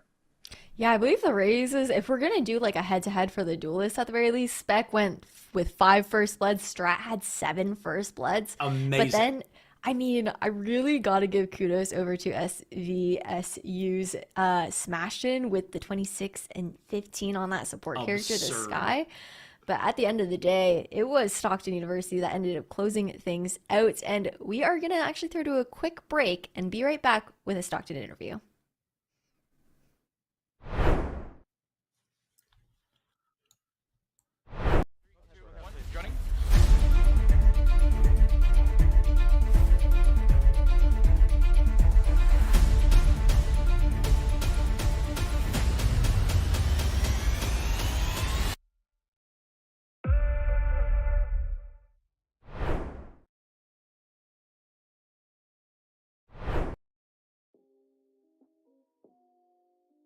What is going on, everybody, and welcome to the ECAC Top Plays of the Week. I am Septilent, and I'm super excited to walk through these with you so you can see all of the great moments we are getting out of collegiate esports. One of my favorite things about these seasons is as they go on, as the years continue to pass, the skill ceiling just gets higher and higher, and the teams get better and better. Starting things off in Week 1 and 2, these teams came out the gate swinging. Let's take a look at what they were ready to bring out in these early weeks.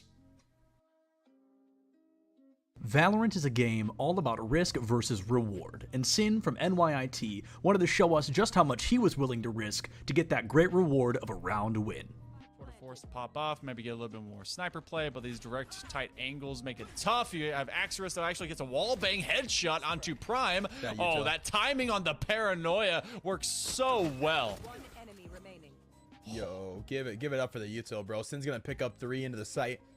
It's a lurk on its way from the chamber, but unless you're gonna spam through this box, you're not getting anything done, and Panda won't even let him get that far.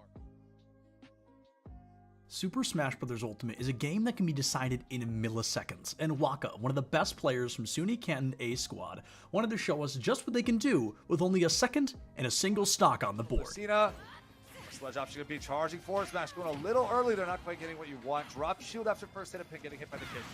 High percent. There is the stun into Claw. That Claw could have been charged for a lot longer. Oh my goodness, that's a forwarder into stage with the stage spike and then upping immediately after. What a sick. 1 point in Rocket League can never make a team feel comfortable, but Driftsy wanted to show us that not only was he going to pick the pace up, but he wasn't going to let his team down. Defensive test with flying colors, though they couldn't get out, and that is the important part at the moment. Clears a must for UA, and it's just not in the cards at the moment. Dripsy! Dripsy connects off the backboard! What a shot! I watched it unfold slowly! You stopped speaking at just the right moment. Valorant is often called a team-based shooter, but sometimes it can't just be about the team. Sometimes you gotta have those hero plays. Spec wanted to spray and pray and was actually able to save the day for SVSU, tying up the series 7-7. Hard B push here, 2 Omen smokes coming out. 1, Spec just finds 3. What? Spraying through the smoke? Oh, what, Spec? That's not legal, man. That's not legal. This is match day 2 of the ECAC League. You can't be doing that right now. Spec just goes with the call. Here in this clip, Fanshawe finds themselves with their backs against the wall, 20 seconds left on the clock, and they're desperate to take down Wake Forest. They don't have anything to get through this team, they don't have any weapons on the field, but with Jackie Moon in the wings, at least they had a sniper. Apparently. Guys gonna believe all the shots. Oh, a sniper! Jackie Moon from about midway through. What a shot right here from Jackie. Wow, good eye sniper. Yes, sir. Jackie Moon puts us on the right side. A little bit more to the left. This one would have been... here in this clip. We're going to get a great moment from a Pac-Man, and as a Pac-Man player, I was super excited to see it. We're going to hear a lot of praise from our commentators giving Mosey those compliments of choosing Snake against Pac-Man, a great counter pick. They were super excited to see a Snake on the field, but even without their blessing, Trollery does not yield. Approach, but like you said, he's trying to play this safe because losing a stock right now for Concord would be really bad. And, well, a little bit of commentator's curse there. We kind of willed that one into existence. Oh, man. Oh, my goodness. What? Now I know what you're thinking. Oh, Septilence, how could that be all we got from weeks number 1 and 2? Please tell me there's more. If you like what you saw, you've got to go check out ECAC Esports on all social media platforms. Please see what they're bringing to the table. It is great collegiate esports week after week. And on the bright side, folks, this is just the beginning. We've got the whole rest of what is guaranteed to be a great season ahead of us. Thank you so much for joining me for this recap, and I'll see you on the next one.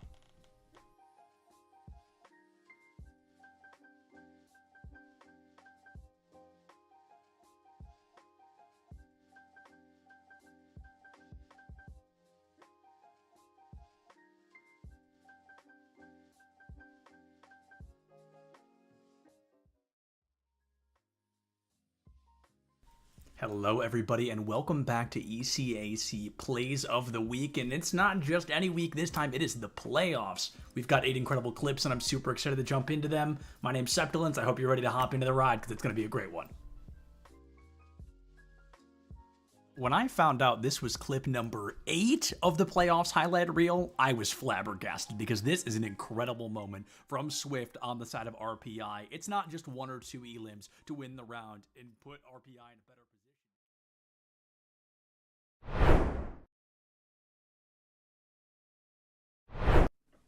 Hello everybody and welcome back. We have just wrapped up an insanely close split, an insanely close series through and through, but we do have Stockton University coming out on top, a 13-11 victory up against SVSU. We are joined by in-house legend, as we've learned in the green room, Saint PJ from Stockton. So PJ, man, my first question, I've kind of already let you in on it a little bit, but as soon as it happened, I thought it was super unconventional. I thought it was kind of weird, and then you went out and dominated with it. The Astra pick on split is so fascinating. Can you kind of talk a little bit about the team strategy of bringing that to the table without, of course, giving away all your plans and whatnot? Absolutely. So in like the tired tiers of play, she's really strong playing it with a Viper. But the issue with our team is that like Astra Viper is really hard to coordinate. And it's not that we can't, but we feel like we're like stronger on other agents in that situation. Sure. And I felt like when I played like a smoker like Omen, yeah, I would have the blind if I wanted to blind male, and I'd have like the smokes. But I feel like Astra, I can not only put down utility like faster. Like there's a few rounds where I prepped like 2 stars behind each other for the smoke and then the suck if they try to like come like fast into sight. And then at the same time, I feel like Omen ulti is really niche, especially on a map like Split. Yeah. If you're playing Haven because it's so big, if you Omen ult somewhere, it's really hard to get a read on it.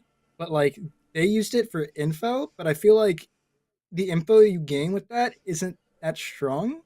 Because if you're playing someone like Sky, the flash gives you the info that you need in that situation. And so I felt like the Astro Wall was just like way more beneficial for either like taking a site fast or retakes. That makes total sense. I mean, it's really cool to see her being used as a solo controller. But with my questions, I want to lean more into the timeouts that you were calling. I felt that there were a lot of times that SVSU, they were getting that momentum, and you called timeouts at like pretty like perfect timings, to be honest, to kind of stall that out. But I want to learn more about kind of how it goes on behind the scenes, because not only did it stall that momentum, but I found that your timeouts like did have a lot of impact as far as changing up the plays that you guys are making and finding success right off the back. Yeah, so that was one of our biggest issues last semester season, is that we just didn't call timeouts. And it bit us in the foot a lot because we would just let them keep momentum and steamroll. But we brought up Jason from Stockton Blue, our second team, and Jason is a really good at making sure, like, look, our mental is fried, look, they have momentum, call it. And, like, my favorite part about, like, having someone like that is because I like to call really, like, intricate plays on both attack and defense. So having someone call that and giving us that full minute, I can tell everybody exactly what they need to do, and I don't have 20 seconds to do it. I can say, hey, if this happens, fall back. You can put your mute cell here. I'm going to star here. I can wall here. And so it's more or less like it allows us to not only like recoup and try to like ice them in a way, like the term ice the kicker, but at the same time, it allows us to like draw up more specific plays so we can like just go massive the next round. Okay, that's really cool. Nice insight to learn about from coming from you guys. But and then my second question before I pass back over to Recept is leaning more into Lotus. So I know that was SVSU's map pick, but I was curious, like it didn't end up coming out as one of the first initial bans, which a lot of schools are throwing out right now for this map. How are you feeling actually going into that being the second one? It sucks because unfortunately our school didn't give us a lot of time to like work with our team, and so we've only scrimmed a handful of maps. So I even called it, and maybe it's a jinx, cross my fingers that it wasn't. But we were going into the map bans trying to pick out Pearl, because that was the map we really were banking on today. And they first banned Pearl, and I was so mad. I said, watch them pick Lotus, and it's just not going to go our way. And it just happens like that. But the reason we didn't first ban it is, first off, I hate map fracture. Fracture's awful. So valid. The issue with Fracture is that there's no like proper middle of the map. So like it's a lot of push-pull, but there's nothing that a lurker can do. And me and Comedic are really big on like trying to take that like mid-round space. And when you can't do that, it's just difficult. You're just 5-manning or you're splitting. It's just a pain. So we were like, no disrespect to the other team, of course, but we kind of looked at their ranks and we were like, mechanically, we're probably better than them. Let's go to Lotus. They had strats, and we were not ready for that. But we still managed to bring it as way closer than, honestly, I expected it. Not doubting my team at all, but we just really didn't play Lotus. Even my friends were memeing me. They were sending me screenshots, and they were like, hey, what about your big win here? Because we were like down like 0-4 on Lotus, and it's like, I told them all I was going to IGL a masterclass. But it sucks that we didn't have a lot of time to scrim it, but it was a map that all of us felt comfortable because whenever we play ranked on that map, we all play like our roles. Like we don't go out of our way to be like, oh, hey, I'm going to play Jet. I'm going to play Raze. Like, no, I play Harbor. I play Killjoy. I play Astra, depending on like what the map it is. So I felt like no matter what map it went to, as long as it wasn't Fracture, because we were kind of like semi-comfortable because even though we haven't had that much time together, we really enjoy each other as like a 5-man squad. And so with that, a lot of our communication and our chemistry issues kind of get absolved really early. Like we had it maybe week 1, but like this game was a lot more like swing off of me, swing off my content. I'm going to hold that. I'm going to smoke this, hold me. And so going into a map like Lotus, we kind of were banking on more of like the team play side of things. Didn't go our way, but the map did, like the whole match did. So can't complain that much. Yeah, absolutely. You guys definitely earned your victory here today. And Sam PJ, we're just going to ask you one more quick question. We'll let you hit the road, man. Is there anybody you'd like to give just a thank you or a shout out to while you're here with us? Shout out the boys, the entire team. Ian, Strat, Will Comedic, Alex Somnus, and Jason. They all played out of their minds today. They stepped it up exactly when they needed to. Big shout out to Ian because Ian went off on all 3 maps. Dude went absolutely insane. It was really cool to see us like actually work together way better than we have. Definitely. I don't know if it was the stream or something like that, but everybody was kicked into gear and everybody was making these huge plays. Like I didn't even know I was on for an ace until everybody went, he's tree, swing him. And I was like, oh, and I went to pick up a gun and got killed. But shout out the boys. Shout out Frank from Stockton. Shout out Kelsey, the new manager. They were kind of thrown into everything Valorant very short notice, and it kind of sucked. But they're doing their absolute best to not only make sure that we have everything we need to do, but also putting our names out there because Valorant being such a big esport and Stockton is really known for its Rocket League. They're trying their best to kind of push us because they feel like with Valorant, we're like the sky's the limit. Out of that, thank you for everybody watching. I know everybody put the link in everybody's servers and sent it to their friends. I know Will has a bunch of people from another league that he plays in watching, and I know a couple of my friends were watching. So thank you everybody for supporting us. Perfect. Well, hey PJ, huge congrats on the win, man, and best of luck to you for the rest of the season. Thank you.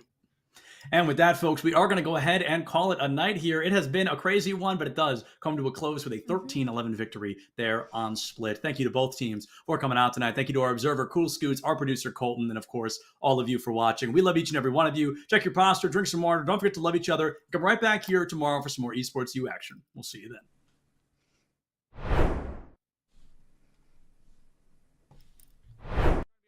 Some value to it. The headhunter does a number on them. They're going to get a 4K. They're going to be able to get this plan down. Dakota's going to try and find them. Do they go into the tank? Yes, they do. Oh, they come out. That's the ace for Swift. They're able to make it happen all themselves, and they will get this one for free for RPI. Clip number 7 tells a pretty amazing story as well. Ball State already up 2 games in a best-of-7 series, and they find themselves tied 2-2, less than a minute left on the clock. Perhaps a little bit more pressure than they'd want there in game number 3, but it's Daffy from Ball State that takes all the pressure and immediately relieves it from the team. Find it back, pass to Daffy, bar down and in. Ball State will not be denied a game. Crossbar has been doing a heck of a job here for Hartford, keeping the ball out of the net, but it only lasts for so long as Daffy's able to get... Playoffs call for one thing: unconventional plays and crazy moments. And I knew this was going to be a crazy moment when the clip started with me looking at the casters. This stock comes through so fast from Northwood that we couldn't even get just the gameplay in the clip. It wouldn't be long enough. It is an incredible moment from SGP, and it just goes to show how good Northwood continues to be. See, seconds into the match, and SGP's got a spike, a 0 to death at that. Brother, that was literally one down here. After Fireball, bro, please. Oh, now we're playing this dangerous game at the ledge. For clip number 5, we're jumping into one of my favorite games, and we get the chance to see one of my favorite ultimate combinations in the game right now. The Roadhog ultimate and the Kitsune Rush from Kiriko, so unbelievably strong, and it really helps Newberry kind of snap back in a moment where they were struggling to gain their footing once again. To deal with that Nano Blade, you really just have to get around the protection Suzu and the Sleep Dart. Well, there's the whole hog, there's the Kitsune Rush, and there goes the lives of Alfred State. Depressus is going to find a third. That's going to be a team kill. Kitsune Rush plus whole hog, overpowered, I swear. Clip number 4, not quite on the podium, but still very, very impressive. Emery and Henry versus St. Lawrence going head-to-head. Both teams, 2 players left, but Hispanerd wants to clean up their opponents as quick as humanly possible, and quick they certainly were. Yeah, little in fact, PhD actually stands for pretty heavy dude, because Dr. Mario might as well be a heavy. With how he hits and how hard he can be to kill sometimes, the fact that he has Mario's hitboxes, his get off the tools, and these kill confirms at ledge, like I said, throw confirms. At the beginning of this video, I talked about the individual presence a single player can have to make or break success for their team. Keller from Fisher College proves that point in its entirety by dropping a 4K against Ball State University and removing any iota of wind from their sails on Kings Row. They could potentially use to be able to make something happen here. Now Ravenstrider is going to use the Kitsune Keller! 2 kills inside of the oh my word, inside of the Dragons, and now they're looking for a 4K. For our silver medal spot, our second clip here in the highlights of the playoffs is going to go to none other than Lackawanna. They have peppered themselves in these highlight reels week after week, and when they entered this upper bracket round 1, they immediately wanted to send the message they were there to win. That's a big reason why Barton shouldn't be feeling too hard done by if they lose this series. That's a beautiful play. And our number 1 gold medal clip of the ECAC playoff highlights is a beautiful moment from Hybrid, one that left my jaw on the floor. Let's see if the same goes for you. For the team, it means a lot, right? Hybrid lurking in front, annihilate Forgiving, yeah! Blows up that entire push. And as much as I hate to say it, folks, this is the final ECAC top plays of the week here for the fall split. It's a sad moment, and I'm really glad that I've had the opportunity to sit through this with you week after week and really highlight these individual players, because as great as the team play can be, it's awesome to see these moments where one person can make or break such an incredible moment for their team. I have been Septilence. You have been wonderful and rocking through all of these weeks with me, getting to see all these wonderful moments. And I'm looking forward to seeing you in the spring. But until then, check your posture, drink some water. Don't forget to love each other. And I'll see you on the other side.